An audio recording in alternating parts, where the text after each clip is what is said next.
जी। अब हमारा जो लास्ट इक्विलिब्रियम कांस्टेंट है ना, वो है केपीसी, पार्टीशन या डिस्ट्रीब्यूशन कोएफिशिएंट। इसको आपको ना डिफाइन करना आना चाहिए कि केपीसी बेसिकली रिप्रेजेंट किस चीज को करता है। तो उसके लिए हम लिखते हैं केपीसी बेसिकली आपको बताता है रेशियो होगी जो सॉल्यूट की। ठीक है।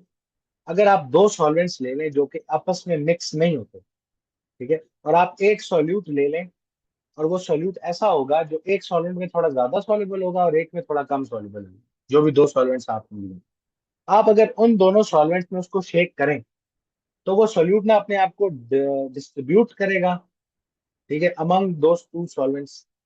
एक सॉल्वेंट में वो थोड़ा ज्यादा चला जाएगा, यानी उसमें उसकी कॉन्सेंट्रेशन थोड़ी ज्यादा होगी, और एक सॉल्वेंट में उसकी कॉन्सेंट्रेशन थोड़ी सी कम होगी। ठीक है। जिस सॉल्वेंट में वो ज्यादा चला गया इसका मतलब है उस सॉल्वेंट में वो ज्यादा सॉल्युबल है। ठीक है। और जिस सॉल्वेंट में उसकी अमाउंट कम मिल रही होगी वो उसमें लेस सॉल्युबल होगी। ठीक है। तो ये बेसिकली हमने उसके लिए एक नया कांस्टेंट निकाल दिया जिसको हम बोलते हैं इक्विलिब्रियम कांस्टेंट या डिस्ट्रीब्यूशन कोएफिशिएंट। ठीक है, या पार्टीशन कोएफिशिएंट भी बोलते हैं। तो हम इसको लिखते हैं कि केपीसी बेसिकली क्या है। डेफिनेशन अगर लिखें तो it is the equilibrium constant, it is the equilibrium constant for the ratio of concentration of solute between two immiscible solvents, between two immiscible solvents,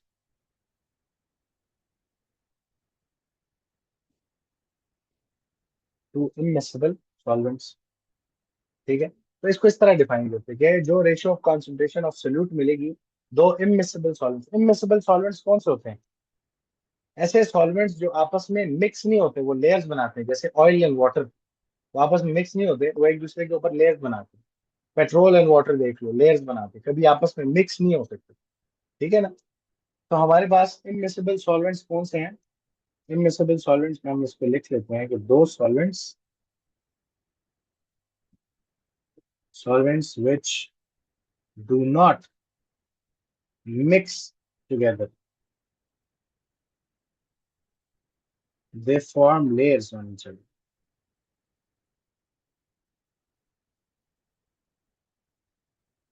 ठीक हो गया। ये ऐसे सॉल्वेंट्स हैं जो एक दूसरे के ऊपर लेयर्स बनाते हैं। एग्जाम्पल हम लिख सकते हैं कि oil and water, oil and water ये लेयर्स बनाते हैं, मिक्स नहीं होते हैं। ठीक हो गया।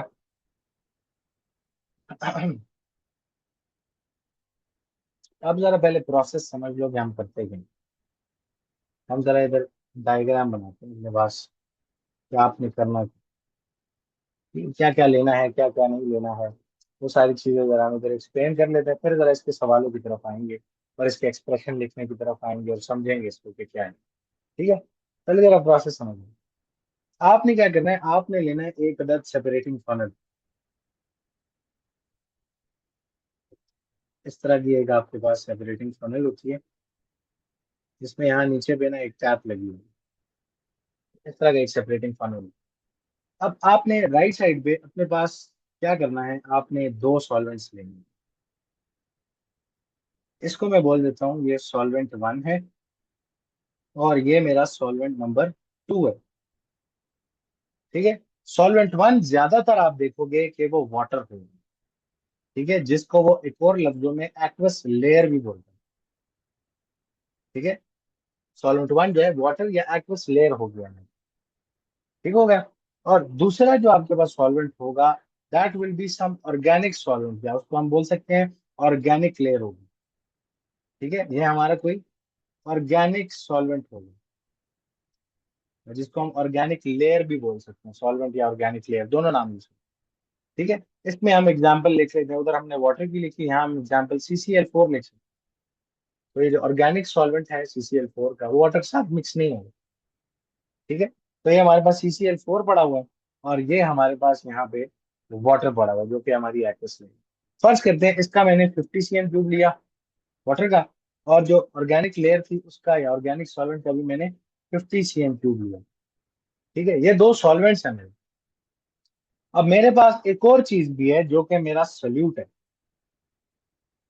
सोल्यूट है फॉर एग्जांपल, उसको मैं आर नाम दे रहा हूँ, ठीक है, सोल्यूट को आर बोल रहा हूँ। तो I have 2 grams of R, ठीक है, आर का मेरे पास 2 ग्राम पाउडर पड़ा हुआ है। और मैंने चेक करना है क्या ये आर वाटर में ज्यादा सॉल्युबल होगा या इस ऑर्गेनिक सॉल्वेंट में ज्यादा सॉल्युबल होगा। ठीक है, तो मैं उसके लिए क्या निकालूंगा, केपीसी की वैल्यू, पार्टिशन कोएफिशिएंट की वैल्यू निकालूंगा। ठीक है, अब वो निकालने से मतलब क्या है कि जब मैं वो रेशियो निकालूंगा ना of concentration of R in water to organic solvent, तो मुझे ये पता लग जाएगा कि जिसमें आपके पास ज्यादा जाता है और किस में आपके पास कम आर जा रहा है। जिसमें ज्यादा जा रहा है उसका मतलब है वहां पे ज्यादा सॉल्युबल है आर में। ठीक है, तो मैंने क्या करना है, मैंने इनिशियली इस सारे आर को डिसॉल्व कर दिया किधर, वाटर में फॉर एग्जाम्पल। ठीक है, मैंने सारा 2 ग्राम आर उठाया। किसी एक लेयर में डिसॉल्व करना होता है क्योंकि सेपरेटिंग फनल में आर का पाउडर डायरेक्टली डालना थोड़ा सा मुश्किल है। तो हम क्या करते हैं, हम इनिशियली आर सारा वाटर में डाल लेते हैं। ठीक है, और उसको उठा के किधर फेंक देंगे, सेपरेटिंग फनल में। ठीक है, तो मैंने इसको उठा के किधर डाल दिया, सेपरेटिंग फनल में। और सेपरेटिंग फनल में डालने के बाद मैंने इसमें 50 ग्राम वाला ये सोल्यूशन भी इसके अंदर इनपुट कर दिया। ठीक है, तो पहले जब मैंने इसमें आर का सोल्यूशन डाला, मैं दोबारा इसको बनाता हूं नीचे,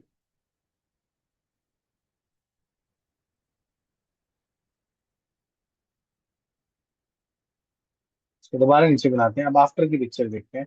आफ्टर में तो मैंने सबसे पहले आर जिसमें वाटर में डिजॉल्व था उस वाली लेयर को डाला, ये 50 cm³ ऑफ जो हमने वाटर ली थी, जो इसको हम अपनी एक्वस लेयर बोलते हैं। ठीक है, वाटर लिया जिसमें सारा का सारा 2 ग्राम ऑफ आर डिजोल्व हुआ हुआ। ठीक है, तो इसमें आर डिजोल्व हुआ हुआ पड़ा हुआ है। ये मेरा सोल्यूट जो है ये सारा इसमें डिजोल्व हुआ हुआ पड़ा हुआ। फिर मैंने ऊपर से क्या डाला, अपनी ऑर्गेनिक लेयर डाली 50 cm³। तो 50 cm³ वाली ऑर्गेनिक लेयर भी इसमें मैंने क्या कर दी, इसके अंदर डाल दी, ऑर्गेनिक लेयर। या मैं इसको लिखता हूँ CCl4, CCl4 जो कि हमारी ऑर्गेनिक लेयर है। ठीक है, तो ये मेरा CCl4 पड़ा होगा इसके अंदर इधर। और ये आपस में मिक्स नहीं होंगे इनके वॉल्यूम्स, क्यों, क्योंकि इनमिक्सेबल सॉल्वेंट्स हैं। ये आपस में एक लेयर बनाएंगे इधर, कभी भी इस पॉइंट पे ये मिक्स नहीं होंगे, इस पॉइंट के ऊपर इधर ये लेयर बना लेंगे लेकिन ये मिक्स नहीं होंगे आपस में। ठीक है, तो ये मेरी नीचे क्या आ गई, इसके नीचे आ गई मेरी एक्वस लेयर जिसके अंदर आर डिजोल्व हुआ हुआ पड़ा हुआ है। ठीक हो गया, अब मैंने क्या देखा, अब आर क्या करेगा, आर क्या करेगा, आर देखेगा यार मैं किस में ज्यादा सॉल्युबल हूँ। ठीक है, तो वो उसमें जाके ट्रैवल करना शुरू कर देगा। ठीक है, लेकिन खुद से नहीं करेगा, आपको थोड़ा सा इसको एक प्रोसेस होता है उससे गुजारना पड़ता है। अब जब ये काम आपने कर लिया, अब सारा का सारा 2 gram of R was in water. ठीक है, तो अब आप क्या करोगे, अब आप इसको शेक करोगे, इसके ऊपर टॉप लगाओगे इसका। ठीक है, इसका टॉप से बंद करोगे इसको, इसके टॉप से इसको बंद करोगे and then you start shaking the separating funnel. ठीक है, 1-2 मिनट शेक करने के बाद आप क्या करेंगे, आप इसको सेटल डाउन होने के लिए रख देंगे। ठीक है, जब आप शेक करेंगे ना तो क्या होगा कि शेकिंग से इनके मॉलिक्यूल्स, जो ग्रीन मॉलिक्यूल्स हैं, ये जो ग्रीन मॉलिक्यूल्स हैं ऊपर से, जब शेक करेंगे तो आपके पास इसके कुछ मॉलिक्यूल्स या बबल्स और वाटर के कुछ मॉलिक्यूल्स या बबल्स वो क्या करेंगे, ऊपर ट्रैवल करेंगे।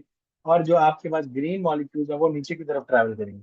ये आपस में थोड़ा सा इंटर मिक्स होना शुरू होंगे लेकिन मिक्स होते नहीं है। ठीक है, उस दौरान में क्या होगा वो मैं अभी थोड़ी देर में लिख के बताता हूँ।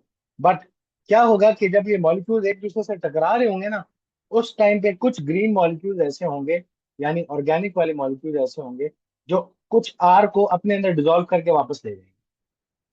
तो बेसिकली हम उसका surface area in contact with R लेके आना चाह रहे हैं, हमारे सोल्यूट के साथ सरफेस एरिया इन कांटेक्ट लाना चाह रहे हैं। ठीक है, इसी तरह वाटर के कुछ मॉलिक्यूल जो होंगे वो इधर जो पड़ी होगी थोड़ी बहुत आर जो ट्रांसफर हुई थी उसको वापस खींच लेंगे इधर। ठीक है, तो बेसिकली शेक करने का मकसद है कि आर के साथ कांटेक्ट में है, दोनों सॉल्वेंट जो है वो कांटेक्ट में है। फिर आर जिसमें ज्यादा सॉल्युबल होगा उसमें ट्रांसफर होना शुरू हो जाएगा। ठीक है, तो मैं इसमें लिख रहा तो इधर इसके ये काम करने के बाद हम इसको करते हैं शेक फॉर 1 to 2 मिनट्स। और फिर उसके बाद क्या कर देते हैं, इसको सेटल होने के लिए रख देते हैं। ठीक है, let the layers reform after shaking. तो जब आप शेकिंग कर रहे थे ना, उस टाइम क्या हो रहा था? ड्यूरिंग शेकिंग हमारे पास क्या काम चल रहा था?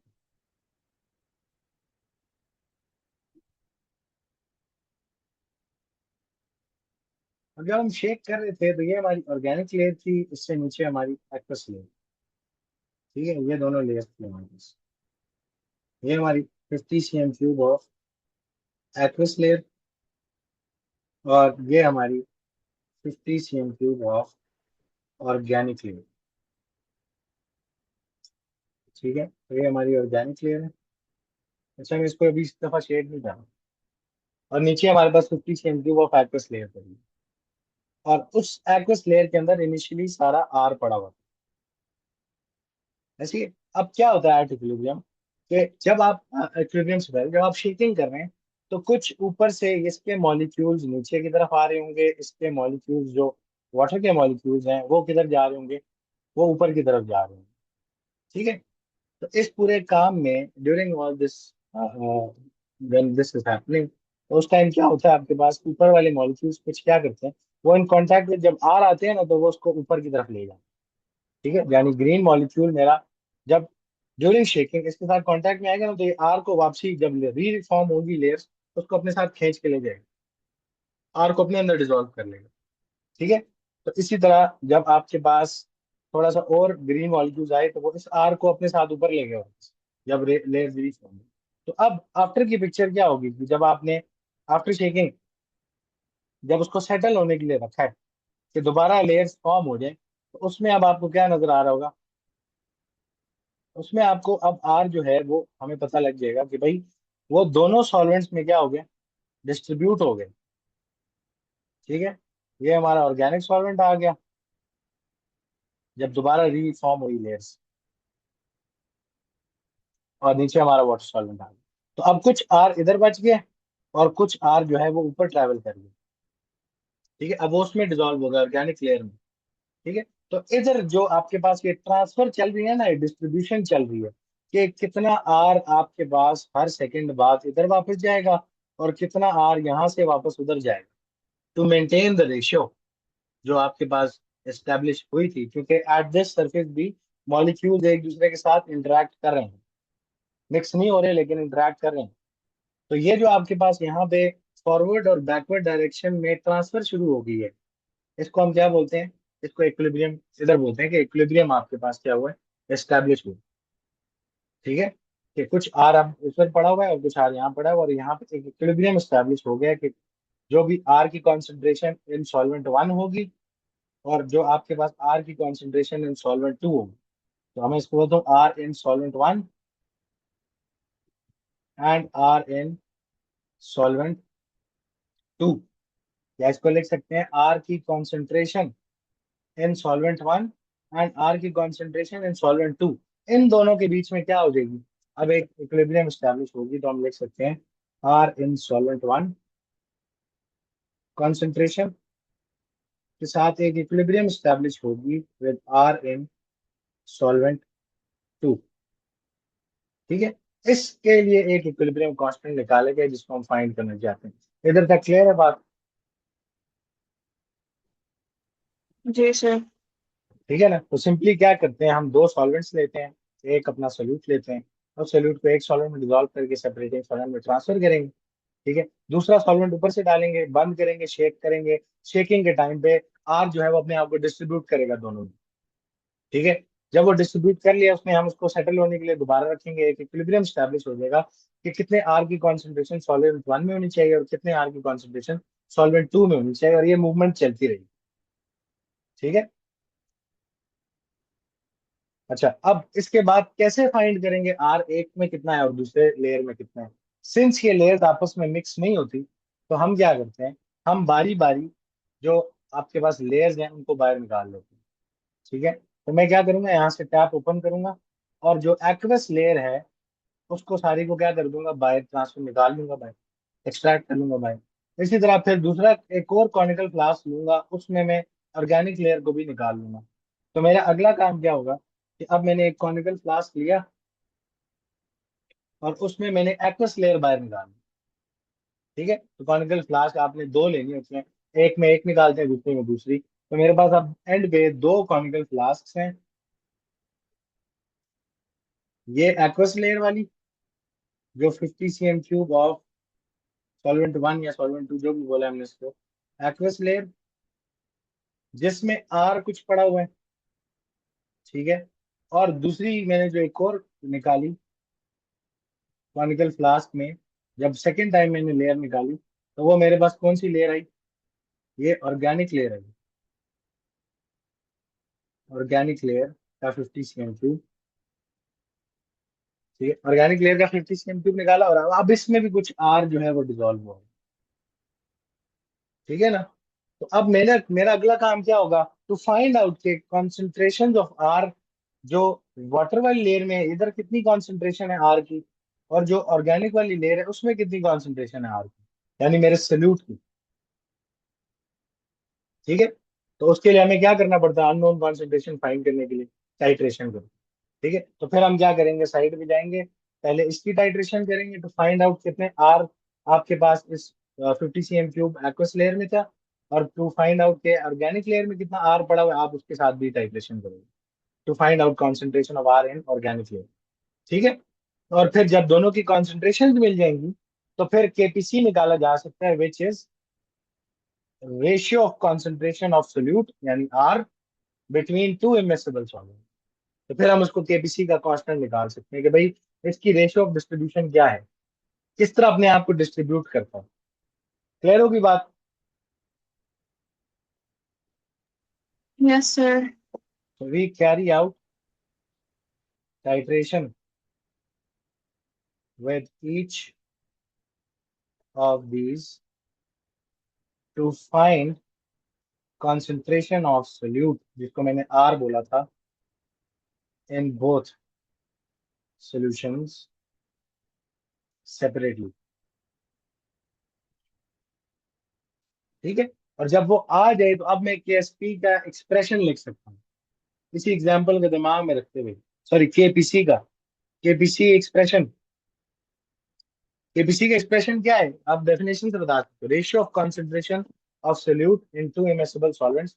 तो मैं अब क्या लिख सकता हूँ? मैं उसको लिख सकता हूँ कॉन्सेंट्रेशन, स्क्वायर ब्रैकेट का क्या मतलब होता है? Concentration of R in solvent one divided by concentration of R in solvent two. ठीक है, तो मेरे पास क्या आ जाएगा? एक डिस्ट्रीब्यूशन कोएफिशिएंट आ जाएगा। तो यहाँ से मैं जब कॉन्सेंट्रेशन डिवाइड करूंगा, मेरे पास एक रेशियो की वैल्यू आएगी। कोई भी होल नंबर हो सकता है, कोई भी डेसिमल नंबर हो सकता है, कुछ भी हो सकता है। ठीक है, बट याद रहे हमेशा रेशियो का जवाब कैसे लिखते हैं? अगर टू आ रहा है ना जवाब, तो उसको हम ऐसे फ्रैक्शनल फॉर्म में, रेशियो फॉर्म में लिखते हैं, 2/1। ठीक है, अगर आपके पास आ रहा है 0.5, तो आप उसको भी इस तरह लिखोगे, 0.5/1। ठीक है, उसको पूरा फ्रैक्शन फॉर्म में लिखोगे ताकि आसान हो जवाब का मतलब समझना। ठीक है, तो this is how you right the Ksp expression. अच्छा, क्योंकि रेशियो है, रेशियो सेम रहेगी, आप बेशक ऊपर सॉल्वेंट वन को एक्वस वाला ले लो और नीचे ऑर्गेनिक वाला सॉल्वेंट ले लो, या ऊपर ऑर्गेनिक वाला ले लो और नीचे एक्वस वाला ले लो, रेशियो सेम ही रहेगी। ठीक है, रेशियो नहीं चेंज होगी। क्लियर है बात? जी सर। और इधर यूनिट्स का भी ज्यादा कोई मसला नहीं है, एज लॉन्ग एज ऊपर के यूनिट्स नीचे वाले यूनिट्स के साथ सेम है, और वो कैंसिल आउट हो जाते हैं, क्योंकि कोई भी रेशियो जो होती है वो यूनिटलेस क्वांटिटी होती है। ठीक है, तो एज लॉन्ग एज ऊपर नीचे यूनिट सेम यूज कर रहे हो, मोल पर डीएम क्यूब दोनों में यूज कर लिया, ठीक है। ग्राम पर सीएम क्यूब दोनों में यूज कर लिया, तब भी ठीक है। ग्राम्स पर डीएम क्यूब दोनों में यूज कर लिया, तब भी ठीक है फॉर कॉन्सेंट्रेशन। ठीक है, बट दोनों के यूनिट सेम होने चाहिए, जो ऊपर यूनिट्स इस्तेमाल हो रहे हैं वही नीचे यूनिट्स भी इस्तेमाल होने चाहिए। क्लियर होगी थी बात? उसको चेंज नहीं करना।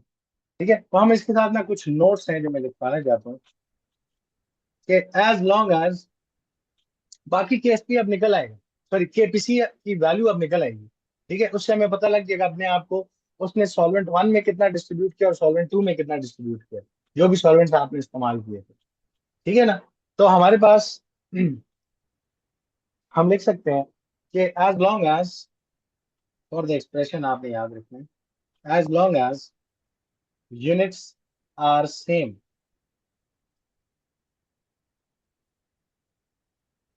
units of concentration are same for both. We do not need to convert, not need to convert into mole per dm cube, बेशक स्क्वायर ब्रैकेट है। ठीक है, क्योंकि जो सेम यूनिट्स होंगे वो कैंसिल आउट हो जाएंगे, तो जवाब तो फर्क नहीं पड़ेगा। ठीक है, आप इधर लिख भी लो, it will not affect the final answer, it will not affect the final answer. ठीक है, वो सेम ही रहेगा। बेशक ऊपर आप ग्राम्स पर डीएम क्यूब, नीचे ग्राम्स पर डीएम क्यूब लेके आंसर निकालो, या दोनों मोल पर डीएम क्यूब में लेके आंसर निकालो, आंसर सेम है। ठीक है, इसके अलावा एक और नोट भी है, और वो ये है कि द आंसर ऑफ केपीसी जो है ना, वो हमेशा हमने किस फॉर्म में लिखना है, रेशियो फॉर्म में। ठीक है, फ्रैक्शनल फॉर्म में, इसका याद कर लो, फ्रैक्शन फॉर्म में आपका जवाब होना चाहिए। हम लिखेंगे जी the answer of KPC should always be in ratio form. ठीक है, एग्जाम्पल लेते हैं कि अगर आपके पास KPC after dividing concentration of solute, दोनों सॉल्वेंट्स में जो आपके पास मिली उनको डिवाइड करने के बाद अगर आपके पास केपीसी आता है 9, तो आप इसको क्या लिखोगे, 9/1 लिखोगे। ठीक है, और इसको हम किस तरह लिख सकते हैं, रेशियो फॉर्म में, 9/1, या फिर 1/9। रेशियो सेम रहेगा ना, बेशक इसको मैं उल्टा कर दूं। ठीक है, 9/1 भी लिख सकते हैं या 1/9 भी लिख सकते हैं, रेशियो सेम रहेगी। बस ये याद रखना कि ऊपर कौन सा सॉल्वेंट था और नीचे कौन सा सॉल्वेंट। ठीक है, इसी आंसर में अगर आप फॉर एग्जांपल आपने ऊपर एक्वस लिया हुआ था और नीचे ऑर्गेनिक सॉल्वेंट लिया हुआ था, तब 9 आ रहा था आंसर। तो जब आप ऊपर क्या ले लोगे, ऑर्गेनिक ले लोगे और नीचे एक्वस लोगे, यानी फ्लिप कर दोगे एक्सप्रेशन को, उस टाइम पे 1/9 आ रहा होगा, लेकिन रेशियो सेम रहेगी। ये बात क्लियर होगी। Yes, sir. और आखिरी है कि remember KPC has no units, क्योंकि यूनिट्स कैंसल आउट हो गए, इसके कोई यूनिट्स नहीं होते। तो अगर कभी बोले केपीसी का यूनिट लिखो, तो आप मुझे बताएंगे नो यूनिट, अगर कैंसिल आउट हो जाते हैं, जो भी यूनिट ऊपर था वो नीचे वाले से कैंसिल आउट हो गया। क्लियर की बात। जी।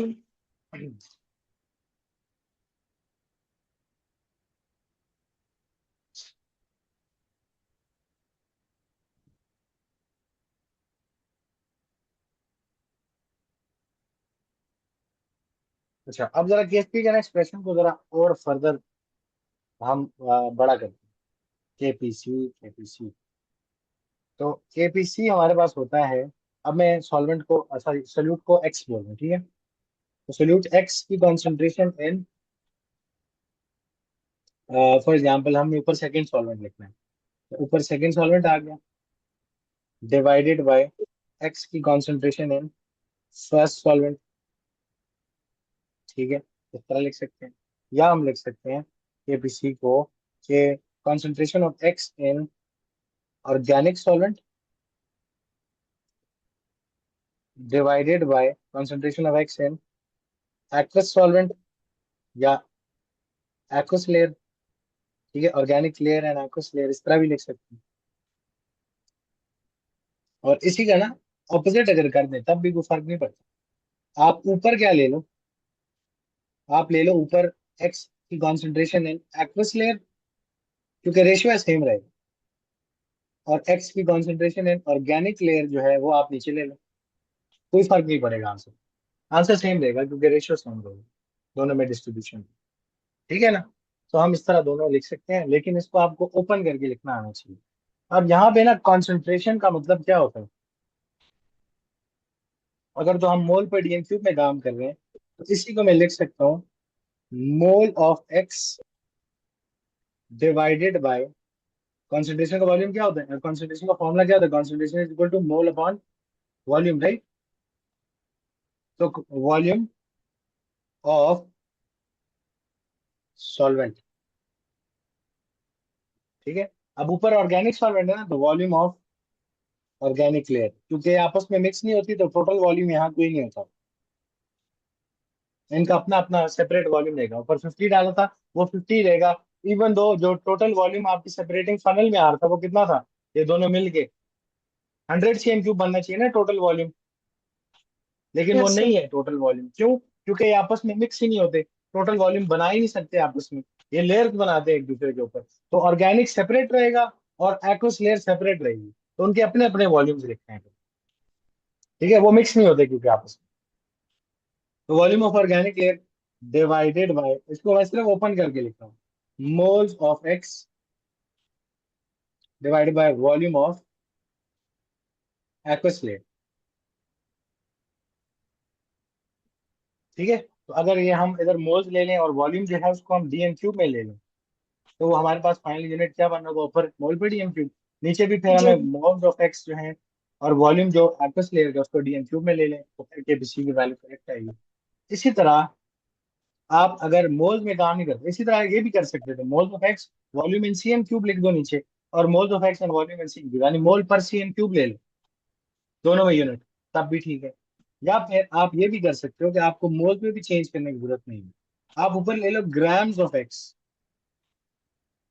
ठीक है, grams of x in the, आपके पास जो volume, grams of x in the volume of organic layer. अब वॉल्यूम भी CM³ में लेना चाहते हैं तो ग्राम पर CM³ बन जाएगा, अगर आप DM³ में लेना चाहते तो ग्राम पर DM³ बन जाएगा, बट जो ऊपर किया वही नीचे करना पड़ेगा। तो ग्राम्स ऑफ एक्स जो आपके पास दूसरी लेयर में, जो कि हमारी जो भी volume of the other layer है जो कि एक्वस लेयर, ठीक है। तो ये वॉल्यूम हम यहाँ CM³ में भी ले सकते हैं या फिर DM³ में भी ले सकते हैं, बस याद रहे जो यूनिट्स ऊपर रख रहे हैं वो यूनिट्स नीचे रखें, ताकि वो कैंसिल आउट हो। क्लियर होगी थी बात। तो ये हमारा KPC का एक्सप्रेशन है, जिसको हम फिर इस तरह डील करते हैं, ठीक है। और सवाल यस बड़ा सर। आसान होता है, इसका कोई मुश्किल सवाल नहीं होता। अब जरा इसके सवाल पे आते हैं। तो आपसे कहता है जी कि 2 grams ऑफ आर, यानी solute, was shaken with 100 cm³ of hexane. अब हेक्सेन कौन सा सॉल्वेंट है, ऑर्गेनिक सॉल्वेंट है। एंड 50 cm³ ऑफ वाटर, और वाटर कौन सा वाला लेयर हो गया, एक्वस लेयर हो गया। कहता है जी एट इक्विलिब्रियम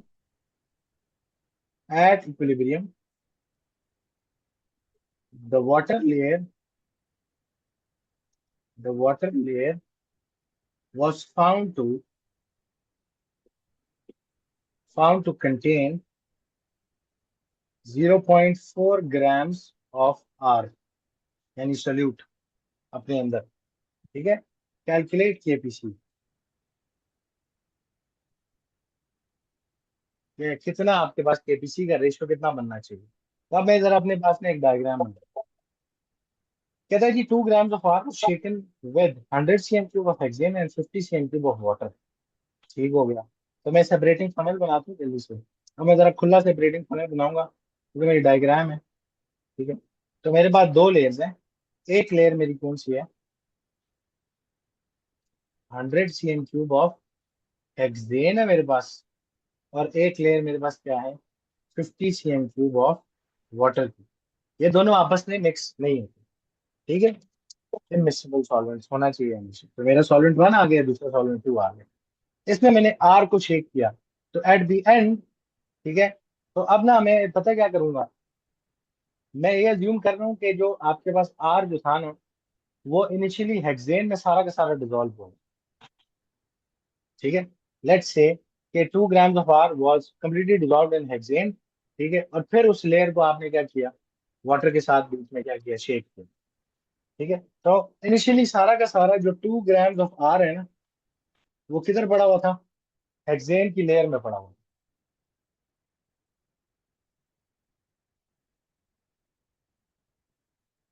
बल्कि नहीं, इसमें वैसे इतना वो वाला काम करने की जरूरत नहीं है, बड़ा सिंपल सा सवाल है। आपने ये दो लेयर्स डाली और इसमें क्या आपने डाल दिया ऊपर से। वैसे तो एक में आपको मैंने बताया एक्सपेरिमेंटली डिसॉल्व करके डालते हैं। आपने ऊपर से क्या डाला, आर के 2 ग्राम्स। ठीक है, और फिर उसको बंद करके आपने क्या किया, शेक किया। शेक करने के बाद जब इधर यहाँ पे इक्विलिब्रियम स्टैब्लिश हो गया, जब आर ने अपने आप को डिस्ट्रीब्यूट कर दिया, तो उसने बोला है कि मुझे कितना आर के ग्राम्स मिले इस हेक्सेन या वाटर की लेयर में। तो कहता है the water layer was found to contain 0.4 grams of R। 2 grams of R लिया था, हेक्सेन और वाटर में शेक किया उसको, उसने अपने आप को डिस्ट्रीब्यूट किया उस 2 ग्राम्स ने। तो हमें बाद में इक्विलिब्रियम पे आया जब, तो हमें पता किया तो पता लगा कि 0.4 ग्राम्स ऑफ आर किधर है, वाटर वाली लेयर में।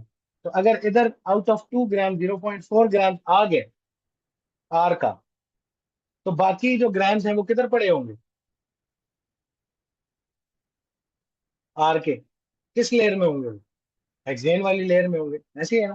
तो वो 2 ग्राम्स -0.4 कितना बनता है, 1.6 ग्राम। ये 1.6 ग्राम ने अपने आप को किधर डिसॉल्व कर दिया,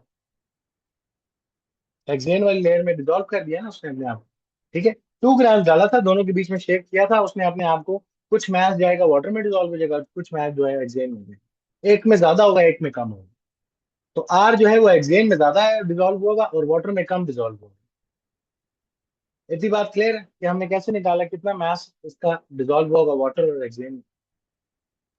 यस सर। ठीक है, तो हमें ये पता लग गया। अब इसके बाद सिंपल आपने अब क्या निकालना है, कैलकुलेट केएसपी। हमें पता लग गया आर कितना था वाटर में और उसका वॉल्यूम कितना था वाटर का, लेयर का। और इसी तरह हमें ये पता लग गया आर की कितने मास जो है वो हेक्सेन वाली लेयर में पड़ी हुई है। तो जब हमें ये दोनों पता लग गए, तो मुझे बताओ वैसे यूनिट ऑफ कॉन्सेंट्रेशन क्या इस्तेमाल करना चाहिए। मोल पर डीएम क्यूब। मोल पर डीएम क्यूब कर सकते हैं, लेकिन उसके लिए कन्वर्जन करनी पड़ेगी। ठीक है, हम क्या ले लेते हैं, कॉन्सेंट्रेशन के और भी यूनिट्स होते हैं ना, अगर लिख लेते ग्राम हैं। पर सीएम क्यूब भी होता है। यस, यूनिट्स ऑफ कॉन्सेंट्रेशन हमारे पास सबसे स्टैंडर्ड यूनिट क्या है, मोल पर डीएन क्यूब। उसके अलावा क्या इस्तेमाल हो सकता है, ग्राम्स पर डीएन क्यूब इस्तेमाल हो सकता है। उसके अलावा ग्राम्स पर सीएम क्यूब इस्तेमाल हो सकता है। और उसके अलावा मोल्स पर सीएम क्यूब भी इस्तेमाल हो सकता है। ठीक है, ये सारे यूनिट्स हैं कॉन्सेंट्रेशन के, जिसमें से ये स्टैंडर्ड यूनिट। ठीक है, तो हम मुझे बताओ ना, यहाँ पे हम क्या यूनिट इस्तेमाल कर रहे हैं जो दोनों ऊपर नीचे कैंसिल आउट हो गए। तो हम ले लेते हैं इसको ग्राम्स, और वॉल्यूम क्या ले लेंगे, सीएम क्यूब में। तो ग्राम पर सीएम क्यूब में कॉन्सेंट्रेशन निकाल लेंगे। ठीक है, तो अब मैं लिखता हूं केपीसी इज इक्वल टू, जो भी आर की कॉन्सेंट्रेशन होगी इन वाटर ओवर, जो भी आर की कॉन्सेंट्रेशन होगी इन हमारा हेक्सेन। ठीक है, अच्छा कॉन्सेंट्रेशन के लिए इधर अंदर एक्सप्रेशन सब्स्टिट्यूट कर दो। कॉन्सेंट्रेशन का एक्सप्रेशन क्या बनेगा अंदर, अब क्योंकि हमें पता है हम ग्राम्स पे सीएम क्यूब में डील कर रहे हैं, तो मैं लिखूंगा कि R in grams divided by volume in cm cube over, इधर भी R in grams divided by volume in cm cube, ताकि ग्राम्स पर सीएम क्यूब का यूनिट चले दोनों साइड। ठीक है, तो अब मुझे जरा बताओ, ऊपर हमने लिया है वाटर। ठीक है, वाटर वाली लेयर हमने ऊपर ली है, तो मुझे बताओ वाटर में कितने ग्राम्स ऑफ आर है और कितना वॉल्यूम है वाटर लेयर का, 0.4 और 50 सीएम क्यूब। तो 0.4 ग्राम्स ऑफ आर पड़ी है और 50 सीएम क्यूब वाटर वाली लेयर का वॉल्यूम है। डिवाइड, अच्छा और फिर हमारे पास हेक्सेन वाली लेयर में आर कितने ग्राम्स पड़े, जाके देखो। तो 1.6 ग्राम्स ऑफ आर है, और उसका वॉल्यूम कितना है सीएम क्यूब में, उस लेयर का अपना वॉल्यूम, तो वो 100 सीएम क्यूब। ठीक हो गया, यहाँ से अब हम क्या निकाल सकते हैं, केपीसी की वैल्यू। तो केपीसी की वैल्यू निकालने के लिए आप पहले मुझे बताओ ऊपर क्या आता है जवाब, जी सर। 0.4 divide by 50। अच्छा, ऊपर आता है कैलकुलेट लिखने की 8। जरूरत तो नहीं है, चलो लिख लेते हैं, याद है। 8 × 10⁻³ -3। 8 × 10⁻³ यूनिट क्या बनेगा, ग्राम पर cm cube, yes sir. Divided by नीचे कितना, नीचे आता है 0.016। 0.016 ग्राम पर सीएम क्यूब। ग्राम पर सीएम क्यूब, ग्राम पर सीएम क्यूब से क्या होगा? कैंसिल। कैंसिल आउट होगा, यूनिट गया। फाइनल जवाब निकालो कितना आता है। तो हमारे पास केपीसी की वैल्यू आती है कितनी? बताती हूँ। ये आती है 0.5। 0.25, लेकिन इसको किस तरह लिखेंगे? 0.25/1। ना 0.5। 0.5 आ रही है। जी। अच्छा, तो इसको लिखेंगे जी 0.5/1। ठीक है, या फिर 0.5 की दूसरी फॉर्म क्या होती 1/2। है? यस, इसको 1/2 भी लिख सकते हैं। लेकिन आसान मतलब क्या है केबीसी की वैल्यू का? सिंपल देखना, वो ये कहना चाह रहे हैं कि आउट ऑफ टोटल कितने पार्ट्स हैं? 3 पार्ट्स। ठीक है, out of 3 parts of the solute. अब ये याद रखना, ऊपर कौन था जब आपने एक्सप्रेशन से वैल्यू निकालती उस टाइम? ऊपर कौन था हमारे पास? ऊपर कौन था? Aqueous layer. नीचे है वो हेक्सेन वाली लेयर। ऐसी है, तो ये हमारी एक्वस लेयर है, और ये नीचे कौन है? हमारी हेक्सेन लेयर है। ठीक है, इसी तरह ये एक्वस लेयर है, और ये कौन है? हेक्सेन लेयर है। ठीक है, अब अगर आपने ऊपर हेक्सेन लिखा होता, नीचे एक्वस लिखा होता, फिर आपका जवाब 2/1 आ रहा है, बट रेशो सेम रहता। ठीक है ना? तो aqueous layer over hexane layer. अब ये हमें क्या बताना चाह रहा है कि out of 3 parts, total 3 parts है, एक पार्ट ये वाला, 2 पार्ट है। वो कह रहे हैं आउट ऑफ हमेशा 3 पार्ट्स, एक पार्ट ऑफ जो आपका सोल्यूट है वो किस में डिजोल्व हो रहा है? एक्वस लेयर में। और 2 पार्ट किस में जाके डिजोल्व हो रहे हैं? ऑर्गेनिक लेयर में। ठीक है, तो इससे हमें क्या पता लगता है? आर किस में ज्यादा सॉल्युबल था? जो भी हमारा सोल्यूट था वो किस में ज्यादा सॉल्युबल था? ऑर्गेनिक। ऑर्गेनिक लेयर में ज्यादा सॉल्युबल था, तो उसमें ज्यादा पार्ट्स आउट ऑफ टोटल जाके डिजोल्व हुए। ठीक है, अच्छा इसी तरह यहाँ पे भी यही मतलब है कि देखो ना, एक्वस लेयर में 0.5, अच्छा टोटल पार्ट्स इधर कितने हैं? इधर 1.5 पार्ट्स है। ठीक है, उसमें से 0.5 जाता है एक्वस लेयर में डिजोल्व होने, और 1 पार्ट पूरा जाता है किसमें? हेक्सेन में। किस में ज्यादा जा रहा है डिजोल्व होने? किस में ज्यादा मिला डिजोल्व? हेक्सेन लेयर में। अगेन ऑर्गेनिक जी। लेयर में ज्यादा सॉल्युबल था इस वजह से। ठीक है ना? तो हमेशा जवाब को आपने इस तरह करके रेशियो फॉर्म में लिखना। तो इधर ही इसको एक्सप्लेन कर देता हूँ 1/2 को। अच्छा, एक और चीज भी कर ही लो, इसको इधर रोक लो, और मैं इस एक्सप्रेशन को चेंज करने लगा। ठीक है, अगर मैंने इधर ऊपर एक्वस के बजाय ऊपर हेक्सेन लेयर ली होती, तो फिर मैं क्या करता? अगर मेरा केपीसी, ये सेकंड मेथड है, केपीसी निकालते में मैं लिखता जी आर इन हेक्सेन ऊपर ले लेता, और जो आर इन वाटर है या एक्वस लेयर है वो नीचे ले लेता। तो फिर मेरे पास क्या आते एक्सप्रेशन? ये नीचे वाला एक्सप्रेशन ऊपर चल जाता, ऊपर वाला नीचे, क्योंकि हेक्सेन में 1.6 ग्राम थे 100 cm³ ऑफ हेक्सेन में, और नीचे वाटर में 0.4 ग्राम थे 50 cm³ ऑफ वाटर में। तो अब जब मैं इसको करता तो मेरे पास केपीसी कितनी आनी चाहिए? 1.6/100 आपने बताया 0.016 ग्राम्स पर सीएम क्यूब ऊपर, और नीचे आता है यस। जी 8 × 10⁻³ ग्राम्स पर सीएम क्यूब। इसका जवाब कितना आता है? आप करो जरा डिवाइड। Yes sir. इसका जवाब 2 है। 2 आ रहा है ना, तो इसको क्या लिखता? जी। 2/1। बट याद रखना है इस रेशो में, अब ऊपर कौन है? हेक्सेन लेयर है, नीचे कौन है? एक्वस लेयर है या वाटर वाली लेयर है। ठीक है, अगेन वही बात हो रही है ना जो ऊपर हुई थी। ऊपर जो रेशियो थी वो कहती है 2 पार्ट्स आउट ऑफ 3 हेक्सेन में जाते हैं, 1 पार्ट आउट ऑफ 3 किधर जाता है? एक्वस लेयर में जाता है। तो इधर भी देखो वही नहीं आ रहा, रेशियो का जवाब चेंज तो नहीं हुआ। जी। ठीक है, तो बेशक आपने ऑर्डर चेंज कर दिया, ऊपर हेक्सेन ले लिया, नीचे वाटर ले लिया, अभी भी out of 3 parts 2 parts hexane में डिजोल्व होते हैं एब्सोल्यूट के, और 1 पार्ट वाटर में डिजोल्व होते हैं। ठीक है, तो ऑर्डर मैटर नहीं यस करता, सर। बस याद रखना है कौन ऊपर था कौन नीचे था। तो मैं इधर से अब इसको कह सकता हूँ, this means that out of 3 total parts of solute, 2 parts dissolved in hexane, या इसको मैं लिखता हूँ ऑर्गेनिक लेयर, क्योंकि जरूरी तो नहीं हेक्सेन ही होना चाहिए, and 1 part dissolved in aqueous layer। ठीक है, और इस जवाब से हमें क्या पता लगता है, क्योंकि ज्यादा डिजोल्व हुआ हेक्सेन में, तो इसका मतलब है हेक्सेन में जो सोल्यूट था वो ज्यादा सॉल्युबल था। क्लियर थी बात? जी सर। अब हमारा नेक्स्ट सवाल जो है वो इससे रिलेटेड है, अगेन केपीसी से ही। तो वो कहता है जी कि द पार्टीशन कोएफिशिएंट किसको बोलते हैं हम? केपीसी को ही बोलते हैं। ठीक है, ऑफ अ पेस्टिसाइड बिटवीन दो सॉल्वेंट्स हैं हेक्सेन एंड वाटर इज 6.0। ठीक है, तो मैं केपीसी का एक्सप्रेशन लिख सकता हूँ। मुझे पता है एक तो ये जो पेस्टिसाइड है ये कौन है हमारा, दिस इज आवर सोल्यूट। ये जो पेस्टिसाइड है ये हमारा सोल्यूट है, और इसको आपने हेक्सेन एंड वाटर में डिसॉल्व करने की कोशिश की, तो जो डिस्ट्रीब्यूशन कोएफिशिएंट या पार्टीशन कोएफिशिएंट है वो है 6.0। बट एक कंफ्यूजन ये है कि जब मैं केपीसी का इधर एक्सप्रेशन लिखता हूँ, तो क्या वाटर ऊपर आना चाहिए, हेक्सेन नीचे आना चाहिए, या नीचे हेक्सेन पर ऊपर हेक्सेन और नीचे वाटर आना चाहिए? के वैल्यू 6.0/1 जब मैं लिखूँ तो वो करेक्टली लिख रहा हूँ।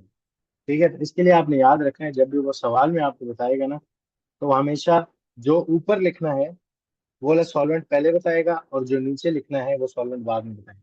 यानी हेक्सेन आपके केपीसी के एक्सप्रेशन में आप किधर लिखोगे, न्यूमरेटर में, क्योंकि पहले बोला है, और जो वाटर है वो किधर आएगा, डिनोमिनेटर में। एंड जो जो आपका केपीसी कांस्टेंट है ये एज इट इज फिर आप उसके सामने लिख सकते हो। तो मेरे पास है जी जो पेस्टिसाइड, उसको मैं पी बोल रहा हूँ, पेस्टिसाइड इन हेक्सेन, क्योंकि पहले बोला था उसने, उसकी कॉन्सेंट्रेशन डिवाइडेड बाय जो पेस्टिसाइड इन वाटर होगा उसकी कॉन्सेंट्रेशन। इस केपीसी की वैल्यू कितनी है, 6.0/1। तो ये जो 6 है ना, ये हेक्सेन के सामने आना चाहिए। जो वैल्यू वो पहले बताए, जो सॉल्वेंट वो पहले बताएगा उसके सामने ये वैल्यू आनी चाहिए मुझे। ठीक है, तो हमारे पास हेक्सेन एंड वाटर था, तो मैंने केपीसी का एक्सप्रेशन लिख लिया हेक्सेन एंड वाटर करके। ठीक है, आवाज आ रही है मेरी? जी सर। यस। ठीक है, 2 मिनट में चार्जिंग भी लगाता हूँ फिर से। अच्छा, अब नेक्स्ट काम क्या है आपका? नेक्स्ट काम है, उसने बोला जी अ सोल्यूशन। तो उसने पहली बात में सिर्फ आपको ये बताया केबीसी की वैल्यू कितनी है, और फिर आप उसको देख के उसका एक्सप्रेशन लिख सकते हो। ठीक है, तो एक्सप्रेशन लिख लिया, ये केबीसी का एक्सप्रेशन बनता है with the substituted value of KBC. आगे आपसे कहता है solution contains 0.0042 grams of a pesticide dissolved in water. तो वाटर का 25 cm क्यूब था हमारे पास, उसके अंदर इतने ग्राम्स ऑफ पेस्टिसाइड आपने क्या किया है, डिजॉल्व किया है। तो मैं एक सोल्यूशन बना लेता हूँ, ये वाटर का सोल्यूशन है, this is 25 cm cube of water, जो कि एक्वस लेयर होती है हमारी, और इसमें 0.0042 ग्राम्स ऑफ पेस्टिसाइड जो है आपने वो इसमें क्या किया है, डिजॉल्व किया है। फिर क्या कहता है कि आपने इस वाटर की जो लेयर है उसको शेक किया है, this solution is shaken with 25 cm cube of hexane. तो आपने एक और सोल्यूशन ले लिया जिसको हमने हेक्सेन का सोल्यूशन लिया, which is our organic layer. तो ये हमने 25 cm क्यूब ऑफ हेक्सेन लिया। अब इन दोनों को शेक कैसे करेंगे इकट्ठे, कि आप इसको एक सेपरेटिंग फनल में डालोगे। ठीक है, दोनों को एक सेपरेटिंग फनल में डालेंगे, वाटर वाली लेयर डालेंगे इसके अंदर, एंड फिर ऊपर से हेक्सेन वाली लेयर डालेंगे, एंड देन शेक करेंगे। शेकिंग के बाद इनिशियली सारा का सारा मास किसके अंदर पड़ा हुआ था, वाटर वाली लेयर में पड़ा हुआ था ना। तो जब आप शेक करेंगे तो इसमें मास ने डिस्ट्रीब्यूट होना है। ठीक है, वाटर वाली लेयर से भी उठेगा कुछ मास, वाटर वाली लेयर से किधर ट्रांसफर हो जाएगा, हेक्सेन वाली लेयर में ट्रांसफर हो जाएगा। ठीक है, हमने बेसिकली वो फाइंड करना है कि हेक्सेन वाली लेयर में कितना मास जो है वो चला जाता है। हमारा मेन काम ये है कि कितना मास यहाँ से हेक्सेन वाली लेयर में चला जाएगा। मैं दोबारा से डायग्राम बना देता हूँ। इन दोनों को आपने इधर डाला सेपरेटिंग फनल में, और शेक किया।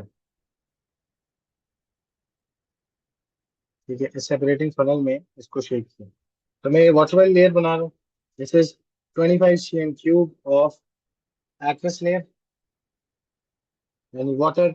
इसके अंदर initially 0.0042 grams of pesticide dissolve हुआ है। ऊपर से आपने क्या डाली है, ऊपर से आपने हेक्सेन की 25 cm क्यूब ऑफ हेक्सेन की लेयर यानी ऑर्गेनिक लेयर डाली है। ठीक है, अब जब आप इसको शेक करके सेटल होने के लगेंगे, तो ड्यूरिंग शेकिंग यहाँ से कुछ मैस क्या करेगा, ऊपर ट्रैवल कर जाएगा, वही पता करना है कितना ट्रैवल करना है। ठीक है, तो अब हमें ये पता है टोटल मास ऑफ पेस्टिसाइड जो वाटर में पड़ा था कितना है, वो 0.0042 ग्राम है। ठीक है, जो इनिशियली सारा का सारा वाटर में पड़ा था। अब इसमें से कुछ मास किधर चला जाएगा, हेक्सेन की लेयर में चला जाना है उसने। ठीक है, अब इसमें से कुछ मास हेक्सेन की लेयर में चला जाएगा, तो हम उस मास को क्या करेंगे, अज्यूम करेंगे। ठीक है, अब मैं कह रहा हूँ जी टोटल कितना है, 0.0042 ग्राम, और ये सारा वाटर में पड़ा था, डिजोल्व हुआ था। अगर मैं अज्यूम कर लेता हूँ जो हेक्सेन में जाएगा वो कितना होगा, एक्स ग्राम्स हेक्सेन में चला जाएगा, तो मुझे बता सकते हो आफ्टर शेकिंग वाटर में कितना रह जाना चाहिए। यस, अगर एक्स ग्राम्स इस टोटल में से वाटर में जो टोटल पड़ा था, इसमें से एक्स ग्राम्स ऊपर चला गया, तो अब वाटर में कितना रह जाएगा। Yes, Sir, it would be zero point memory, zero zero four two बस, minus x. तो टोटल माइनस एक्स ग्राम्स रह जाएगा। ऐसे ही है ना। तो अब मुझे पता लग गया है कि जब आफ्टर शेकिंग में इस वाली सेपरेटिंग फनल को देखूंगा, तो आफ्टर शेकिंग इस सेपरेटिंग फनल में अब वाटर के अंदर 0.0042 ग्राम्स इनिशियली पड़े थे, इसमें से एक्स ग्राम्स अगर ऊपर हेक्सेन लेयर में चले गए, तो नीचे टोटल माइनस एक्स ग्राम्स पड़े होंगे। ऐसे ही है, 25 cm³ ऑफ हेक्सेन, और ये नीचे है जी 25 cm³ ऑफ वाटर। तो आफ्टर शेकिंग इस तरह की कुछ शक्ल होनी चाहिए। ठीक है, तो अब हमें पता लग गया, एक्सप्रेशन पता लग गया कि मास कितना जाएगा। अब हमने सॉल्व करना है इसको, तो बस इतना ही करना था आपने। इसके बाद केपीसी का एक्सप्रेशन हमें पता है। केपीसी का जो एक्सप्रेशन हमारे पास बन रहा था वो था जी हेक्सेन, पी का मास इन हेक्सेन, ठीक है, डिवाइडेड बाय पी का मास इन वाटर। ठीक है, और केपीसी की वैल्यू कितनी बताई थी उसने, हम लिख सकते हैं अब 6.0/1। यहाँ से अब इनका एक्सप्रेशन जरा बनाओ। मुझे बताओ हमारे पास कौन सा कॉन्सेंट्रेशन का यूनिट हम इस्तेमाल कर लेते हैं। मास ग्राम में है और जो वॉल्यूम है वो सीएम क्यूब में है, तो मैं ग्राम पर सीएम क्यूब वाला यूनिट बना लूं दोनों में। ठीक है, तो मेरे पास ऊपर जी क्या सर। बनेगा, ये बनेगा जी 6.0/1 इज इक्वल टू, ऊपर वाले एक्सप्रेशन में क्या लिखेंगे, मास जो भी इसके अंदर मौजूद है डिवाइड बाय वॉल्यूम, कॉन्सेंट्रेशन बनेगी। इसी तरह मास इन ग्राम डिवाइडेड बाय वॉल्यूम नीचे भी ले लेंगे। ठीक है, अब जरा इधर सब्स्टिट्यूट कर दो, तो 6.0/1 इज इक्वल टू, ऊपर वाले एक्सप्रेशन में मास कितना है ऊपर हेक्सेन वाली लेयर में, हेक्सेन वाली लेयर में एक्स ग्राम्स है और वॉल्यूम 25 cm³ है। तो क्या लिख सकता हूँ इसको मैं, x grams divided by 25 cm³ उसका वॉल्यूम है हेक्सेन लेयर का, और जो नीचे है आपके पास वाटर वाली लेयर वो 0.0042 माइनस एक्स ग्राम्स है डिवाइडेड बाय 25 cm³ वाटर वाली लेयर भी है।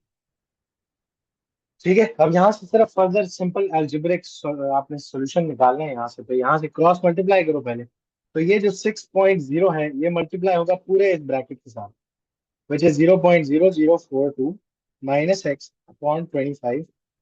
ठीक है, इज इक्वल टू, दूसरी साइड पे है हमारे पास x gram divided by 25 cm³, ये मल्टीप्लाई हो जाएगा 1 से। ठीक है, अब जरा अंदर मल्टीप्लीकेशन करते हैं तो आपको पता है ना पूरा एक्सप्रेशन है, जब भी बाहर वाली टर्म अंदर मल्टीप्लाई होगी इसके साथ, तो कैसे मल्टीप्लाई होगी, दोनों टर्म्स के साथ बारी बारी।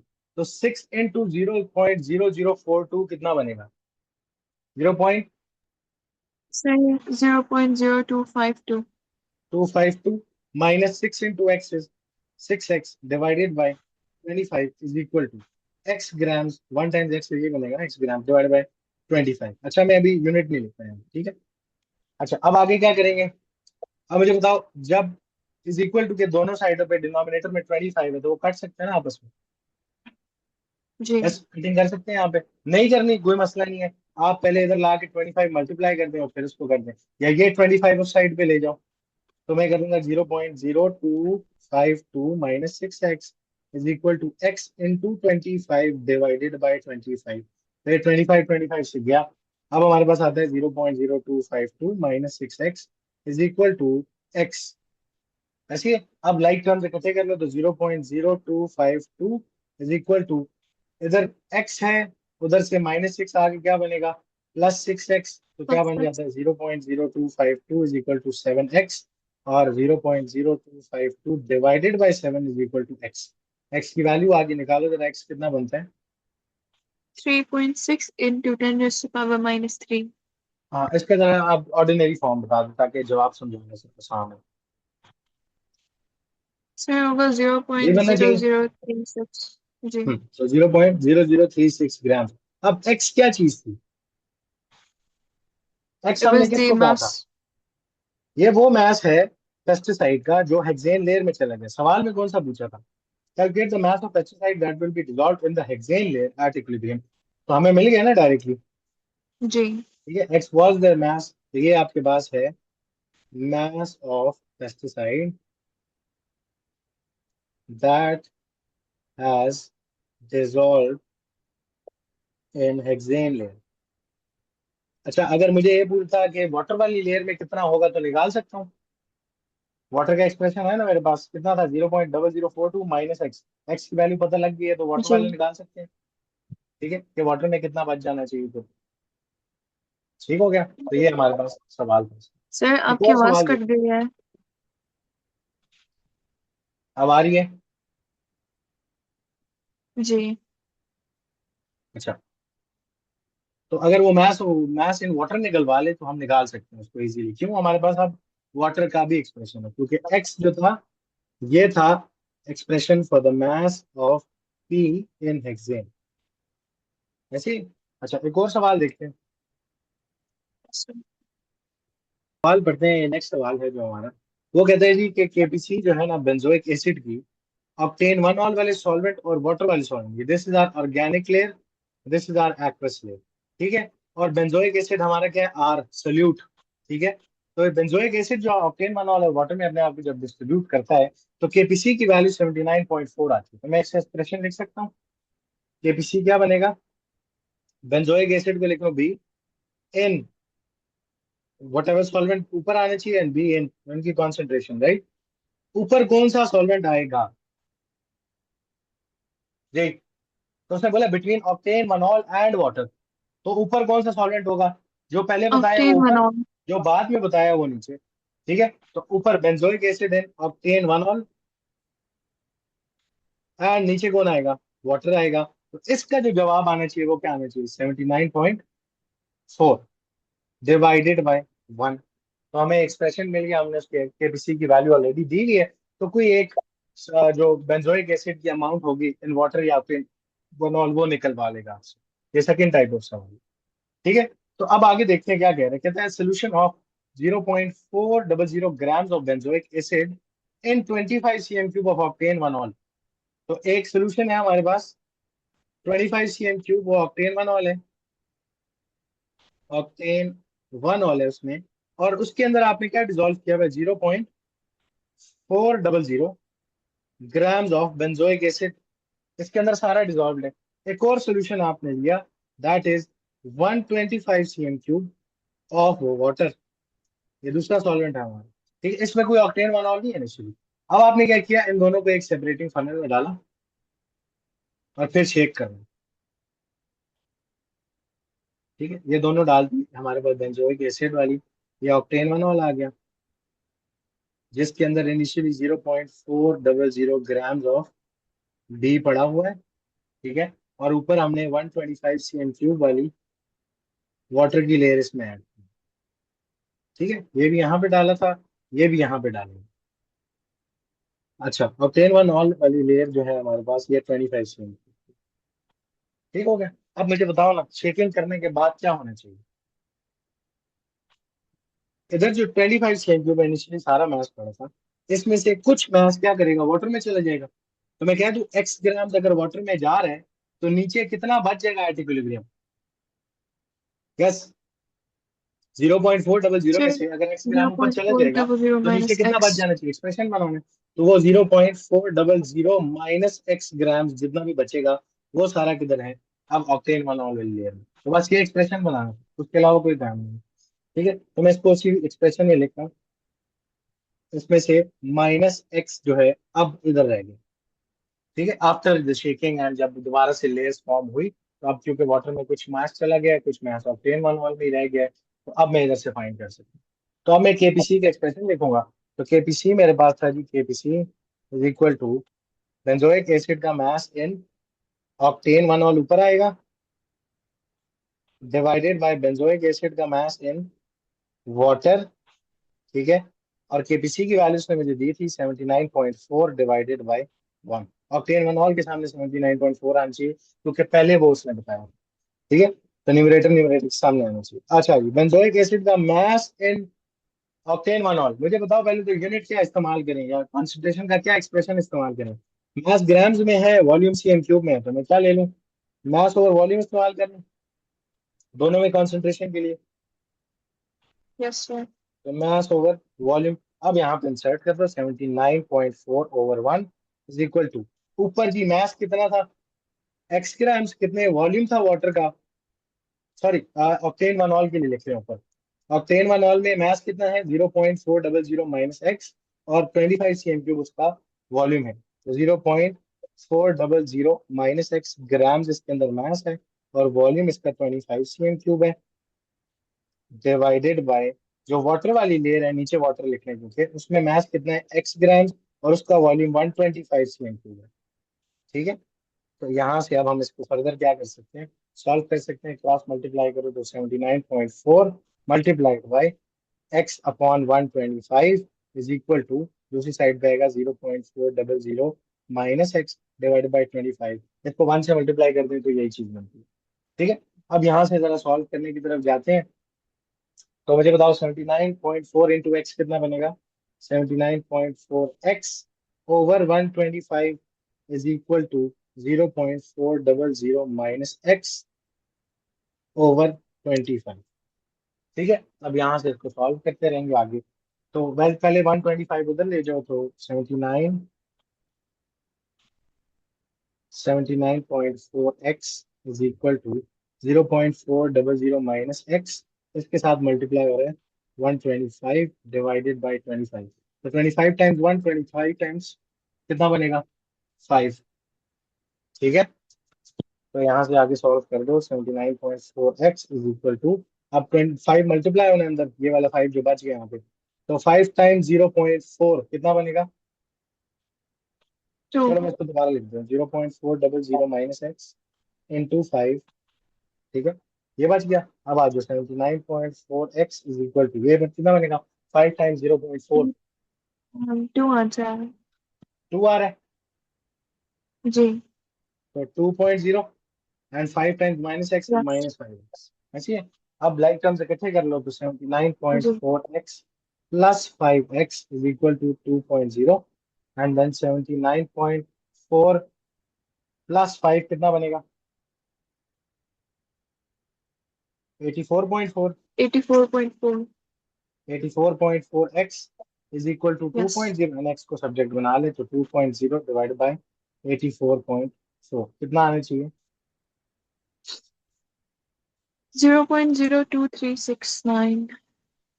0.02369, 0.02369, और एक्स किस चीज का जवाब है, मैथ्स का जवाब है, ग्राम्स, जी। ठीक है। अब जाके देखो उसने पूछा क्या था आपसे, तो उसने बोला था कि आपने वाटर में जो भी मैथ एक्सट्रैक्ट हो गया बेंजोइक एसिड का वो बताना है। तो एक्स हमने किसको कंसिडर किया था, वाटर वाले मैथ पे किया था ना, तो डायरेक्टली आंसर पता लगा, ठीक है। तो ये math of benzoic acid extracted into क्या है, इनटू वाटर लेयर, ठीक हो गया। और अगर आपसे वो पूछे हेक्सेन में यस सर। कितना रह जाएगा, तो ये वाला माइनस कर दो उससे, या हेक्सेन का एक्सप्रेशन लिखो उसमें से एक्स माइनस करो तो आपको पता लग जाएगा हेक्सेन और लेयर में कितना, क्लियर। जी। अब आपको मैं देने लगा हूँ इसका सबसे जो मुश्किल तरीन सवाल हो सकता है, इससे ज्यादा मुश्किल सवाल नहीं होगा। अब मुश्किल इस सेंस में वो सवाल के आपको ना, मैंने आपको शुरू में बताया था कि जब आपकी ये सेपरेशन हो जाती है ना, जब शेकिंग हो जाती है और इसके अंदर कोई मास पड़ा हुआ है और इसके अंदर कोई मास पड़ा हुआ है, ये फॉर एग्जांपल ऑर्गेनिक लेयर है, इसके अंदर आपके पास ये एक्वस लेयर है, ठीक है। इन दोनों के अंदर कोई मास आ गया आफ्टर शेकिंग, तो हमें खुद से नहीं पता लग जाता कि कितना मास आया होगा। आप हमेशा क्या करते हैं, आप हमेशा इस स्टेप के बाद इनको सेपरेट करते हैं कॉनिकल फ्लास्क में। तो पहले आप ये वाली लेयर निकालोगे बाहर कॉनिकल फ्लास्क में, ठीक है, तो मैं इसको लेबल कर देता हूँ ऐसे। ये मैंने निकाल ली ऑर्गेनिक लेयर, जिसके अंदर आपके पास क्या पड़ा हुआ है, वाई ग्राम्स उसके अंदर पड़ा हुआ है। ठीक है, इसी तरह जो दूसरा है उसको भी मैं बाहर निकालूंगा। मैं एक्वस लेयर को ब्लू से मार्क करूँ। ये जो एक्वस लेयर है, ऑर्गेनिक लेयर बाहर निकालने के बाद मैं दूसरा कॉनिकल फ्लास्क लूंगा और उसमें मैं एक्वस लेयर को भी निकालूंगा बाहर। ठीक है, ये स्टेप अभी तक पिछले सवाल में मैं खुद से बता रहा था। उसके अंदर भी कोई एक्स ग्राम्स ऑफ सोल्यूट पड़ी हुई है।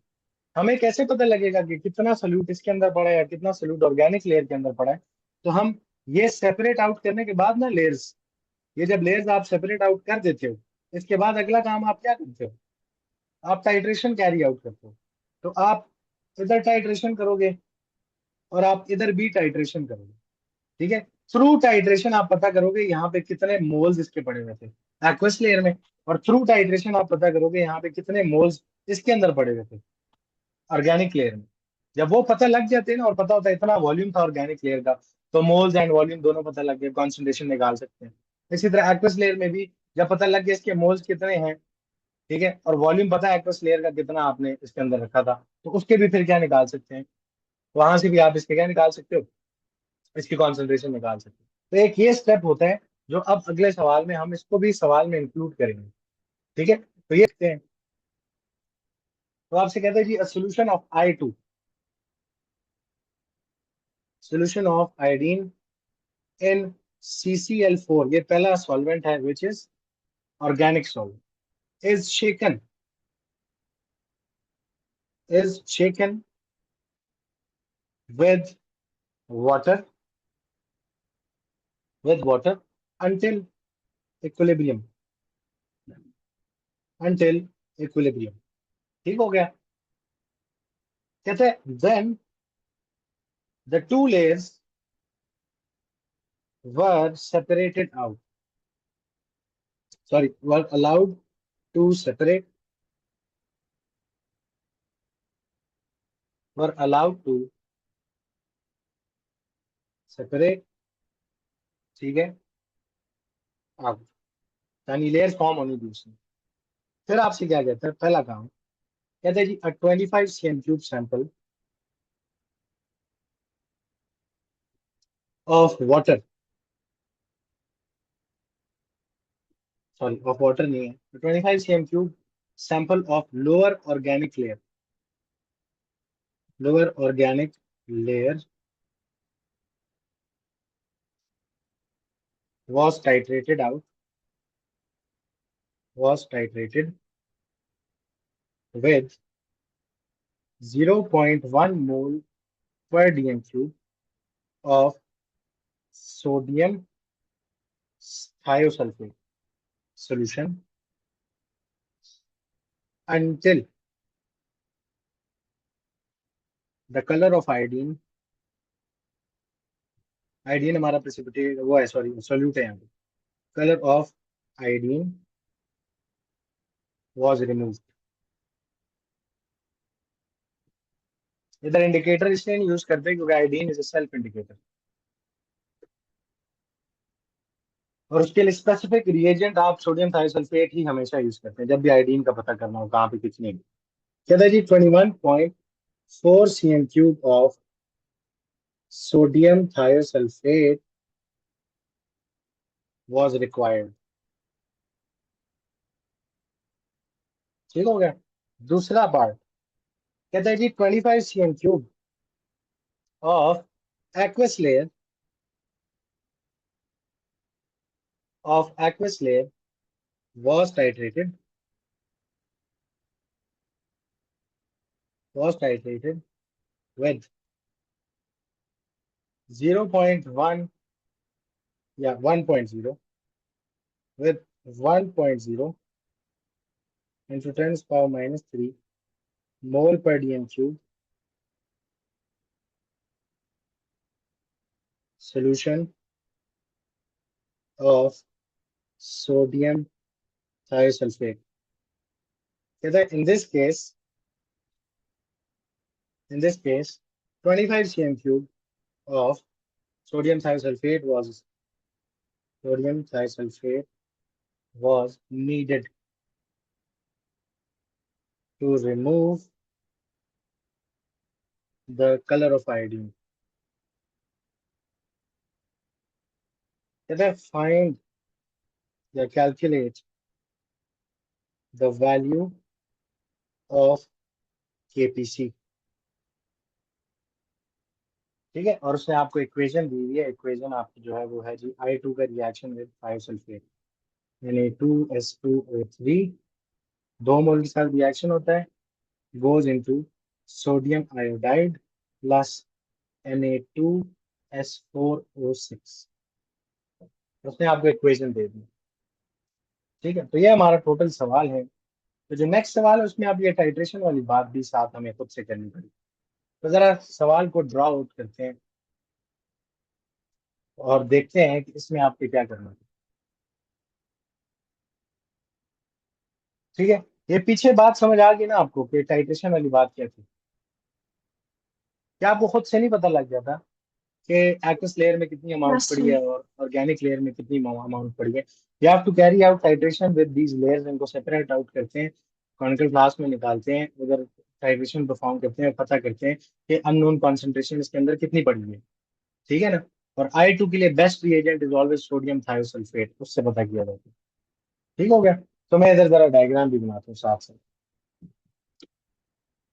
तो वो कहते हैं जी आपको कि a solution of I2 in CCl4, ठीक है, is shaken with water until equilibrium। तो हमने क्या किया, हमने एक I2 का सोल्यूशन है CCl4 में, अब मैं बीकर नहीं बना रहा सेपरेटली, इधर ये सोल्यूशन है I2 का, और ये जो सॉल्वेंट है ये CCl4 है। ठीक है, इसको शेक किया, एक और सॉल्वेंट डाला इसमें वाटर का, और इसके साथ इसको शेक किया। ये I2 अपने आप को इसके अंदर डिस्ट्रीब्यूट करेगी। ठीक हो गया?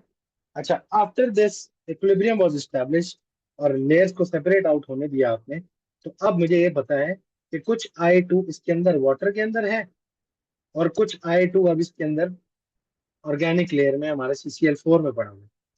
ठीक है, अब ये कितनी अमाउंट पड़ी हुई है, I2 इधर कितना पड़ा है, इधर कितना पड़ा है, उसको फाइंड आउट करने के लिए आपको क्या करना पड़ेगा? आपको इसकी टाइट्रेशन करनी पड़ेगी। ठीक है, तो सबसे पहले उसने क्या किया, अब वो क्या बोल रहे हैं देखो। कहते हैं until equilibrium the two layers were allowed to separate out, यानी इनको सेपरेट आउट होने दिया, सेटल डाउन होगी जब दोबारा लेयर्स फॉर्म होगी। अब इसके बाद आपने क्या किया? कहता है 25 cm³ sample of the lower organic layer was titrated. ठीक है, तो आपने सबसे पहले क्या निकाली, ये वाली लेयर बाहर निकाली जिसमें I2 पड़ा था। इसका कितना बाहर निकाला वॉल्यूम? आपने इसका 25 cm³ बाहर निकाला। ठीक है, जैसे 25 cm³ ऑफ CCl4, जिसके अंदर कोई I2 पड़ी है, कितनी पड़ी है वो फाइंड आउट करनी है थ्रू टाइट्रेशन। ठीक है, तो हमने क्या किया, बाहर निकाला, और इसकी टाइट्रेशन करा दी सोडियम थायोसल्फेट के साथ, जिसकी कॉन्सेंट्रेशन कितनी थी, 0.1, और उसका volume required for complete titration कितना था, 21.4। तो मैं ऊपर बनाता हूँ इसको। तो यहाँ से मैं क्या डालूंगा, सोडियम थायोसल्फेट डालूंगा जिसकी कॉन्सेंट्रेशन है 0.1 मोल/dm³ और इसका वॉल्यूम जो रिक्वायर्ड था that was 21.4 cm³ for complete titration, ताकि पूरी आइडियन रिएक्ट कर सके। ठीक हो गया? अच्छा, अब मैं इधर से क्या क्या निकाल सकता हूँ? सबसे पहले तो मुझे क्या फाइंड कर सकता हूँ, मुझे सोडियम थायोसल्फेट के बारे में पता है, उसका वो कॉन्सेंट्रेशन एंड वॉल्यूम। तो मैं क्या निकाल सकता हूँ? तो स्टेप वन होना चाहिए मोल्स ऑफ Na2SiO3। कैसे निकालेंगे? आपके पास कॉन्सेंट्रेशन है, आपके पास वॉल्यूम है, तो 21.4 मल्टीप्लाइड बाय 0.1, एंड CM³ को DM³ में कन्वर्ट करने के लिए डिवाइड बाय 1000। तो कितने आते हैं मोल्स मेरे पास थायोसल्फेट के? सर ये आता है 2.14 इंटू 10⁻⁻³ तो 2.14 × 10⁻³ मोल, ऐसे ही। ये हमारे पास थायोसल्फेट के मोल्स है। मुझे बताओ ये थायोसल्फेट के मोल्स नीचे जाके किससे रिएक्शन कर रहे थे, I2 से। ठीक है, और जब भी थायोसल्फेट I2 से रिएक्शन करेगा तो सोडियम आयोडाइड बनेगी और ये बनेगा। ठीक है, तो मुझे पता है ना थायोसल्फेट और I2 के बीच में रेशो क्या है, इक्वेशन बता रही है 2:1 है। अगर आप 2 मोल ऑफ थायोसल्फेट डालते हैं तो नीचे कितना आयोडीन पड़ा होना चाहिए, 1 मोल। आपने कितना डाला है, इतना, तो आप फाइंड कर लो। सेकेंड स्टेप में अब हम फाइंड करेंगे कि I2 के मोल्स नीचे कितने होने चाहिए थे अगर इतने मोल्स रिएक्ट करें। तो Na2 का रेशियो बना लो I2 से, या डायरेक्टली डिवाइड करके निकाल लो, तो मसला नहीं। तो हमें इक्वेशन बता रही है 2:1 है। अगर 2 मोल डालोगे 1 मोल रिएक्ट करेगा। तो अगर आपने 2.14 इंटू 10 पावर -3 मोल्स डाले तो कितने करने चाहिए? तो यहाँ से देखो, बेसिकली जो भी थायोसल्फेट के मोल्स होंगे उसके हाफ आयोडीन के मोल्स होंगे, ऐसी है। तो बेसिकली हाफ ही कर रहे हैं यहाँ पे भी। तो 2.14 इंटू 10 पावर -3 डिवाइडेड बाई 2, तो हमारे पास कितना आता है? 1.07। बता रही हूँ सर।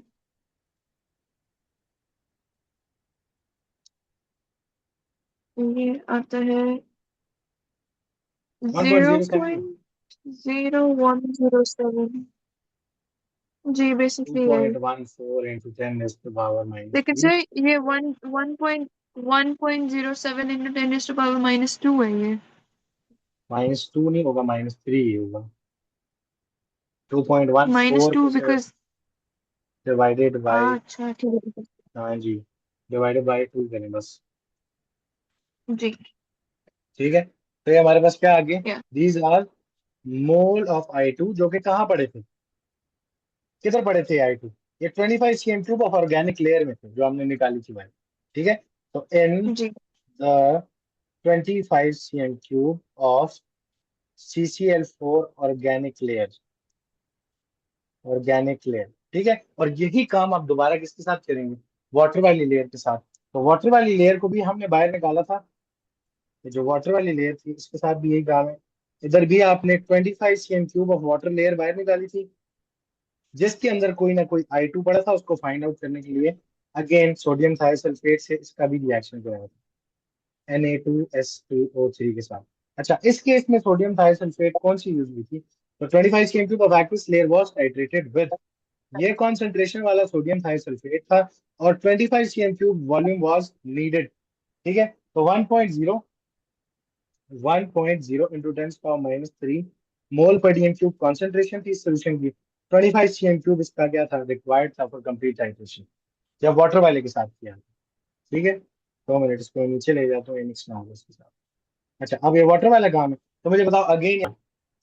अच्छा, तो अब हम इधर भी क्या निकाल सकते हैं? सबसे पहले मोल्स ऑफ थायोसल्फेट जो आपने इधर इंसर्ट किए हैं नीचे, तो मोल्स ऑफ Na2S2O3 थायोसल्फेट कैसे आएंगे?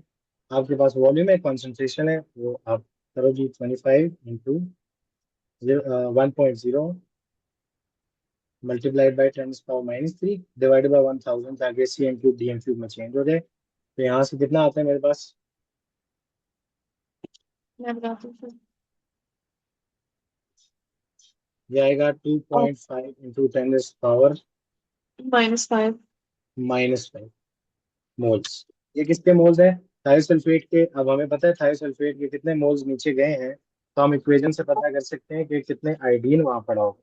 ठीक है, तो जो भी थायोसल्फेट के मोल्स होते हैं उसके हाफ आयोडीन के मोल्स पड़े होते हैं नीचे। ठीक है, तो डायरेक्ट अब कर रहा हूँ इस वाले स्टेप में। तो मेरे पास मोल्स ऑफ I2 जो पड़े होंगे वो कितने पड़े होंगे? 2.5 इंटू 10 पावर -5 का हाफ। तो ये कितने आते हैं? 1.25 इंटू 10 पावर। मैं बताती हूँ सर। -5 ये आता है 1.25 इंटू 10 पावर -5। -5। ठीक हो गया, ये मोल्स आ गए I2 के, लेकिन ये किधर पड़े हैं? ये वो I2 के मोल्स हैं जो किधर पड़े थे? 25 cm³ में। 25। ठीक है, तो these are the moles of I2, mole of I2 in the 25 cm³ of, किसमें? Water layer, aqueous layer. ठीक है, अब मुझे बताओ ना, अब इसके बाद मैं KPC निकाल सकता हूँ। मुझे पता है I2 के कितने मोल्स, कितने वॉल्यूम ऑफ CCl4 में पड़े, और मुझे पता है I2 के कितने मोल्स वाटर वाली लेयर में, वाटर के कितने वॉल्यूम में पड़े हैं। तो मैं अब KPC लगा सकता हूँ ना। तो मैं लिख सकता हूँ KPC I2 जी in CCl4 divided by I2 in water. ठीक है, अच्छा, अब इस टाइम क्योंकि KPC हम खुद निकाल रहे हैं, आप वाटर ऊपर रख सकते हो, CCl4 नीचे रख सकते हो, आपकी मर्जी है। ठीक है ना। जवाब फर्क नहीं पड़ेगा, रेशियो वाला जवाब है, बट जब उसने वैल्यू दी होती है ना, तो फिर ऑर्डर फॉलो करते हैं कि उसने सॉल्वेंट्स किस ऑर्डर में बताए। ठीक है। तो केबीसी की वैल्यू निकाल सकते हो। अब मुझे बताओ ना कि मैं क्या यूनिट इस्तेमाल करूँ। मुझे मोल्स पता है और वॉल्यूम सीएम क्यूब में पता है, तो मोल पर सीएम क्यूब में दोनों ले लूं। हाँ जी। जी। कॉन्सेंट्रेशन का यूनिट मोल पर सीएम क्यूब रख लूं, क्योंकि यूनिट्स कैंसिल आउट होंगे, जवाब सेम रहेगा। Yes sir. तो ऊपर मैं ले लेता हूँ मोल ओवर वॉल्यूम सीएम क्यूब में, और मोल ओवर वॉल्यूम नीचे भी ले लेता हूँ। ठीक है। अब यहाँ से मैं इसको सॉल्व करना शुरू करता हूँ। तो ऊपर मोल्स CCl4 में moles of I2 divided by the volume of CCl4। Moles of I2 कितने हैं, 2 मिनट ये आगे तक। मोल्स ऑफ I2 CCl4 में कितने पड़े हैं, तो 1.707 इंटू 10⁻³ मोल्स ऑफ I2 है, 25 cm क्यूब ऑफ CCl4। तो मैं इस पे लिखूंगा जी 1.07 इंटू 10⁻³ मोल्स है I2 के। कितना वॉल्यूम ऑफ CCl4 में, 25 cm क्यूब है, ऐसे ही। और नीचे वाली यस लेयर सर। जो थी वाटर वाली लेयर, उसमें कितने मोल्स थे और वॉल्यूम कितना था, तो मोल्स ऑफ I2 1.25 इंटू 10⁻5 थे। 1.25 इंटू 10⁻5 मोल्स है इसके। वाटर वाली लेयर जिसका वॉल्यूम कितना लिया था, 25 cm। 25 cm। ठीक है। तो मुझे बताओ ना कि ये मोल पर सीएम क्यूब वाले यूनिट्स कट जाएंगे ना आपस में, तो सिंपल सिंप्लीफाई जी। करना है उसको। ऊपर बताओ कितनी बार जवाब आती है आपके पास, वन पॉइंट जीरो ऊपर सेवन आता है into ten minus three divide by twenty ऊपर फाइव आता है 4.28 इंटू 10⁻⁵ टेन पावर -5 ऊपर आ गया, डिवाइडेड बाय नीचे कितना आता है, नीचे 1.25 बताते हैं। Into ten power -5 divided by 25। 1.25 into 10⁻⁵ ये आता है 5 इंटू 10⁻⁻7। -7। यहाँ से अब जवाब निकालो, तो KPC का जवाब कितना आना चाहिए। जी सर बताते हैं। 4.28 into 10⁻⁻5 over 5.0 into 10⁻⁻7. This gives us 85.6 85.6, but इस जवाब को कैसे लिखूंगा। Standard yes. फॉर्म में। नहीं नहीं, इस जवाब को कैसे लिखते हैं, दिस इज द रेशियो, तो मैं इसको लिखूंगा 85.6 और ओवर 1। ठीक है। तो अब मैं इसको जाके जी ऊपर से सर। रहकर लिखता हूँ। तो केपीसी की वैल्यू आ रही है, जब I2 को CCl4 में ऊपर रखेंगे और वाटर में नीचे, तो ये इधर क्या आएगा, 85.6 ओवर 1। अब इसका क्या मतलब है, इसका मतलब है कि अगर टोटल 86.6 पार्ट्स ऑफ I2 हो, उसमें से कितने पार्ट्स I2 के CCl4 में डिजोल्व होते हैं, 85.6, और कितने पार्ट्स वाटर में डिजोल्व होते हैं, सिर्फ 1 पार्ट डिजोल्व। ठीक है। तो यहां से ये भी पता लग सकता है ना I2 किस में ज्यादा सॉल्युबल है, वाटर में या CCl4 है। यस। किस में ज्यादा डिजोल्व हुआ है I2, देखो ना, आउट ऑफ 86.6 पार्ट्स, इधर बता रहे वाटर हैं में। 85.6 पार्ट्स किस में डिजोल्व होते हैं I2 के, CCl4 में। और सिर्फ एक सर पार्ट जो है वो डिजोल्व होता है किधर, वाटर के अंदर। तो कहाँ ज्यादा सॉल्युबल है I2, CCl4 में ज्यादा soluble। सी सर। ठीक है, जी। क्योंकि उसमें काफी ज्यादा I2 डिजोल्व हुई है compare to water.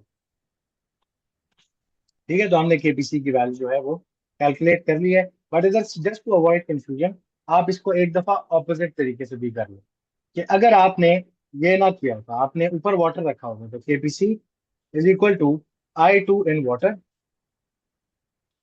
Divided by I2 in CCl4। अब कर लो जरा। तो हमारे पास आएगा जी, वाटर में हमारे पास कितने मोल्स थे और वॉल्यूम, तो मोल्स ऑफ वाटर थे 1.25 इंटू 10⁻⁵, वॉल्यूम था 25 cm क्यूब डिवाइडेड बाय, नीचे था 1.0 CCl4 में थे 1.07 इंटू 10⁻³ मोल्स थे और 25 cm क्यूब वॉल्यूम था। यहाँ से सॉल्व करो इसको, कितना आता है। सर ऊपर आता है 5 अच्छा, इंटू 10 25 रेज़ टू 25 पावर से काट माइनस दो, सेवन बस 25 25 से काट दो, ये कट जाते हैं आपस में, डिनोमिनेटर डिनोमिनेटर से कट जाएगा। अच्छा मैं डायरेक्ट करती हूँ। बस आप करो 1.25 into 10⁻⁵ zero point divided by 0.01168. तो 0.0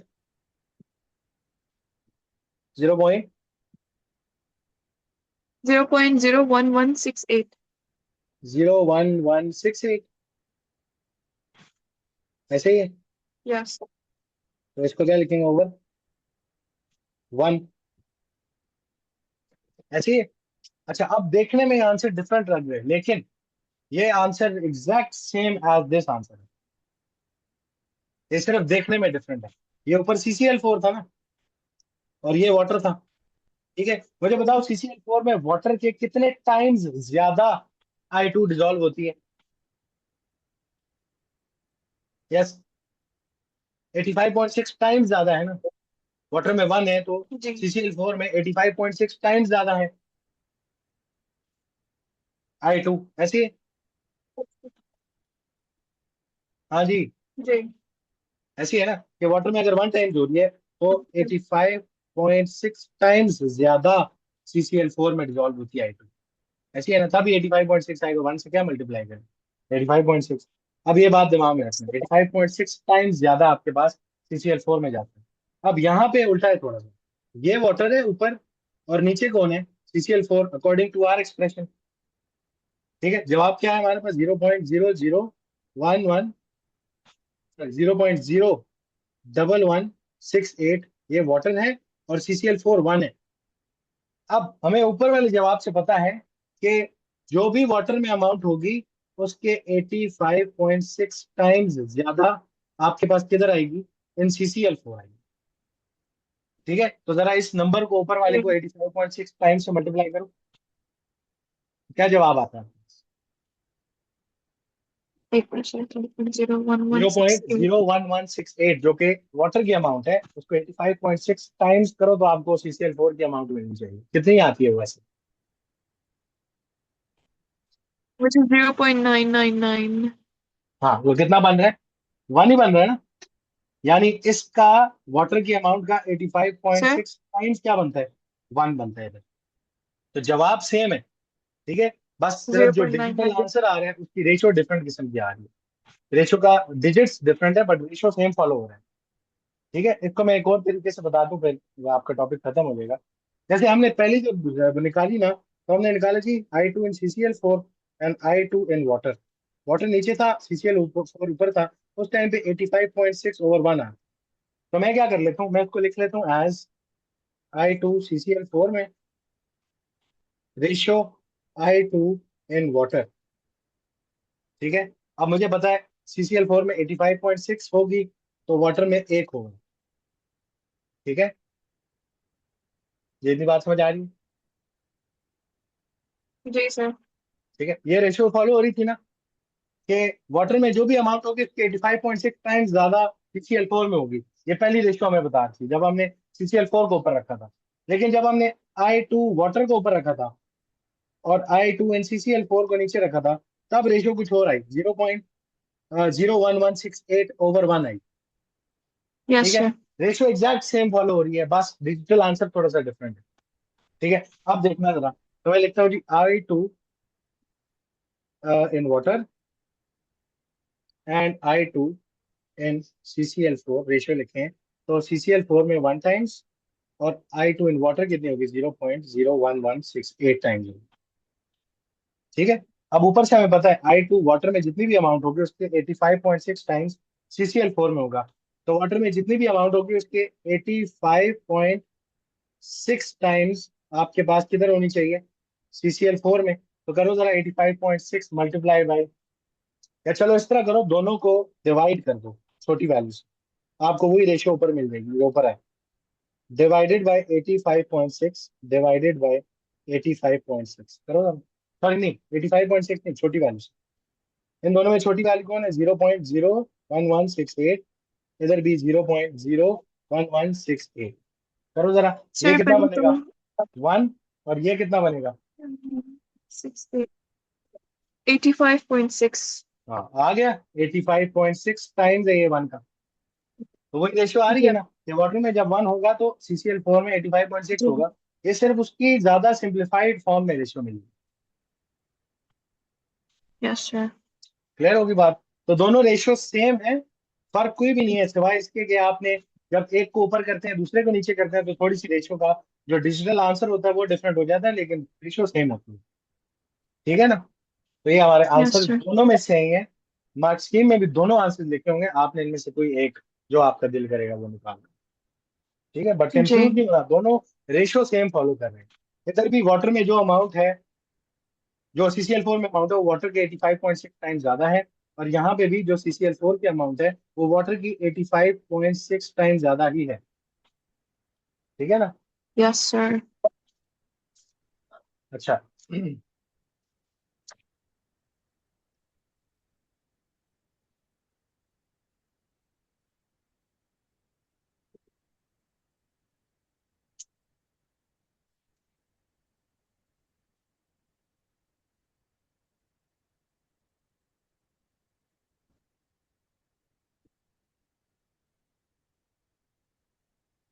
लास्ट बात है सॉल्वेंट एक्सट्रैक्शन।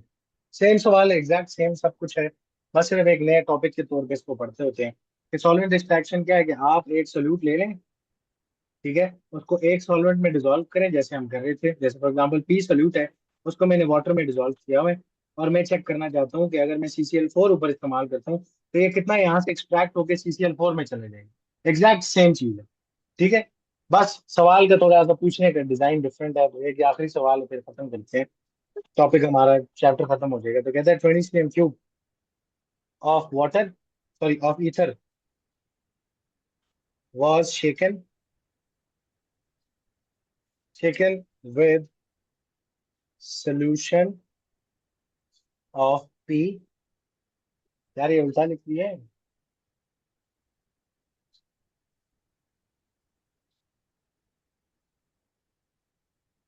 हाँ उल्टा लिख दिया है। 20 cm³ ऑफ ईथर। तो मैंने थोड़ा सवाल चेंज किया, थोड़ा सा इसमें पता नहीं क्या लिखा हुआ है।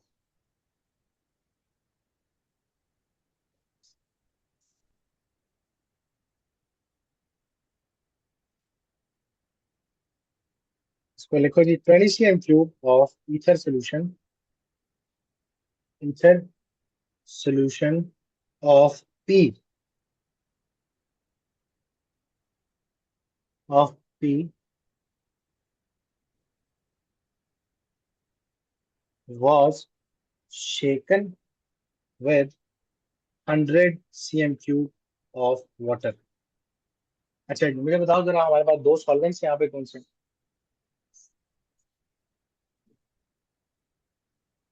सॉल्वेंट वाटर यस, और और ये ईथर। ईथर और वाटर दोनों पी। सॉल्वेंट है, जो हमारा पी है वो ओके। क्या है? वो हमारा सोल्यूट है। 20 cm³ of solution, so 20 cm³ of ether yes. Solution of P was taken with 100 cm³ of water. कहता है P was removed, P was removed from ether solution।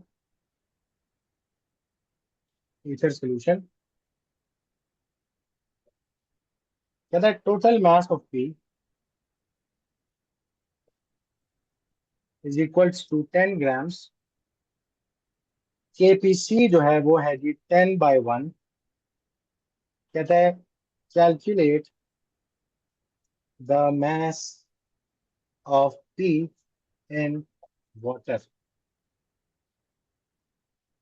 ठीक है, तो आप जरा इस सवाल को देखो। कहता है जी 20 cm³ of ether solution of P, जिसमें पी डिजोल्व किया हुआ है, उसको आपने शेक किया है। अच्छा पी कितना डिजोल्व हुआ होगा 20 cm³ ऑफ ईथर में? टोटल मास उसका 10 ग्राम है, तो सारा इनिशियली आपने किधर रखा हुआ है? ईथर में। ठीक है, फिर उसके ऊपर क्या डाले हैं? तो 100 cm³ ऑफ वाटर डाले हैं, उसके अंदर उसको शेक किया। ठीक है, तो मैं यहाँ पे अब चेंज कर रहा हूँ। एक तो हमारे पास ईथर है जिसमें 10 ग्राम ऑफ पी आपने डिजोल्व किया था, फिर 20 cm³ ऑफ ईथर का 20 cm³ है, उसके ऊपर आपने 100 cm³ किसका डाला है? वाटर का डाला, और फिर शेक किया। अभी पी जो आपका है वो कुछ ट्रैवल कर जाएगा वाटर में, वही फाइंड करना है वाटर में कितना जा रहा है, वाटर ने कितना एक्सट्रैक्ट किया पी को अपनी तरफ। ठीक है, इसलिए सॉल्वेंट एक्सट्रैक्शन बोलते हैं। अच्छा केपीसी की वैल्यूज ने हमें दे दिए, तो मैं जरा वो कहते हैं जी calculate the mass of P in water. तो सबसे पहले तो केपीसी की वैल्यू दी हुई है, तो केपीसी का एक्सप्रेशन लिखेंगे। ऊपर कौन आना चाहिए, नीचे कौन आना चाहिए? यस। सर ऊपर ऊपर ईथर आएगा। जो पहले पहले है ईथर का बताया था ईथर उसने। Then Yes, water. और फिर वाटर बताया था, तो ऊपर ईथर। तो हम लिखेंगे जी, ईथर को क्या बोले, पी बोले, तो पी इन ईथर, उसकी concentration divided by P in water. P in ether divided by P in water. ठीक हो गया। अब यहाँ से अगला काम क्या है हमारे पास, केपीसी की वैल्यू दी हुई है कितनी है, 10/1। तो P in ether divided by P in water. अच्छा, अब मास ग्राम्स में दिया हुआ था और जो वॉल्यूम था सीएम क्यूब्स में, तो मैं यहाँ ले लेता हूँ मास ओवर वॉल्यूम। ठीक है, ऊपर ईथर के लिए लिखा है, नीचे वाटर के लिए। तो ऊपर जो आएगा आपके पास, अब जाओ यहाँ पे देखो, अगर total 10 grams of P ether में पड़ा था बिफोर शेकिंग, आफ्टर शेकिंग अगर एक्स ग्राम वाटर में चला जाता है, तो नीचे कितना बचेगा, 10 - x। तो ये वही वाला काम है बस। तो हमारे पास बचेगा 10/1। ईथर में कितना मास रह गया, 10 - x over volume of ether कितना था, 20 cm3। ठीक है, और जो नीचे है आपके पास, उसमें कितने ग्राम आ गए, एक्स ग्राम वाटर में ट्रेवल किए हैं, और वॉल्यूम उसका कितना है, 100 cm। यहाँ से फर्दर सॉल्व करेंगे तो 10 × x ग्राम अपॉन 100 cm3। अच्छा, ऊपर इधर यूनिट काट दो, फ्रैक्शन में यूनिट कट जाएंगे आपस में, is equal to 10 - x grams, ये एक्सप्रेशन है पूरा, डिवाइडेड बाय 20। यहाँ से अब x के लिए सॉल्व करते हैं, तो 10 x/100 is equal to 10 - x/20। अब यहाँ से सॉल्व करो जी, तो 10 x is equal to 10 - x into 100/20। 20 times 1, 20 times 4, ये बनता है 10 x is equal to 10 - x into 4। तो 10 x is equal to 40 - 4x। यहाँ से कर लो सॉल्व, तो 10 x + 4x is equal to 40। And इधर से आएगा हमारे पास 14 x इज इक्वल टू 40। और इसको आगे सॉल्व करें तो x इज इक्वल टू 40/14 कितना आता है। बता दें सर, ये आता है 2.857। तो ये आता है हमारे पास 2.857 ग्राम्स। अच्छा, ये x क्या चीज थी, जी। मास ऑफ हमारा सोल्यूट पी इन वाटर था ना ये, तो यस हमारे सर। पास आया। ठीक है, और वही पूछा हुआ था सवाल में, अगर ईथर में निकाले तो उसमें कितना है। क्या सर? अगर ईथर में निकाले कितना मास रह गया है, तो वो क्या था ईथर के लिए, एक्सप्रेशन ईथर था का 10 - x। जी, तो कितना बनेगा, 10 - 2.857, तो कितना बनना विच चाहिए, इज 7.143। 7.143 ग्राम्स। क्लियर होगी। जी। ठीक है, तो ये हमारे पास क्या आ रहा है, ये mass of P in ether, sorry in water, and ये mass of P in ether जो रह गया। ठीक हो गया। यहाँ पे हमारा जो इक्विलिब्रिया का चैप्टर है वो एंड हो जाता है।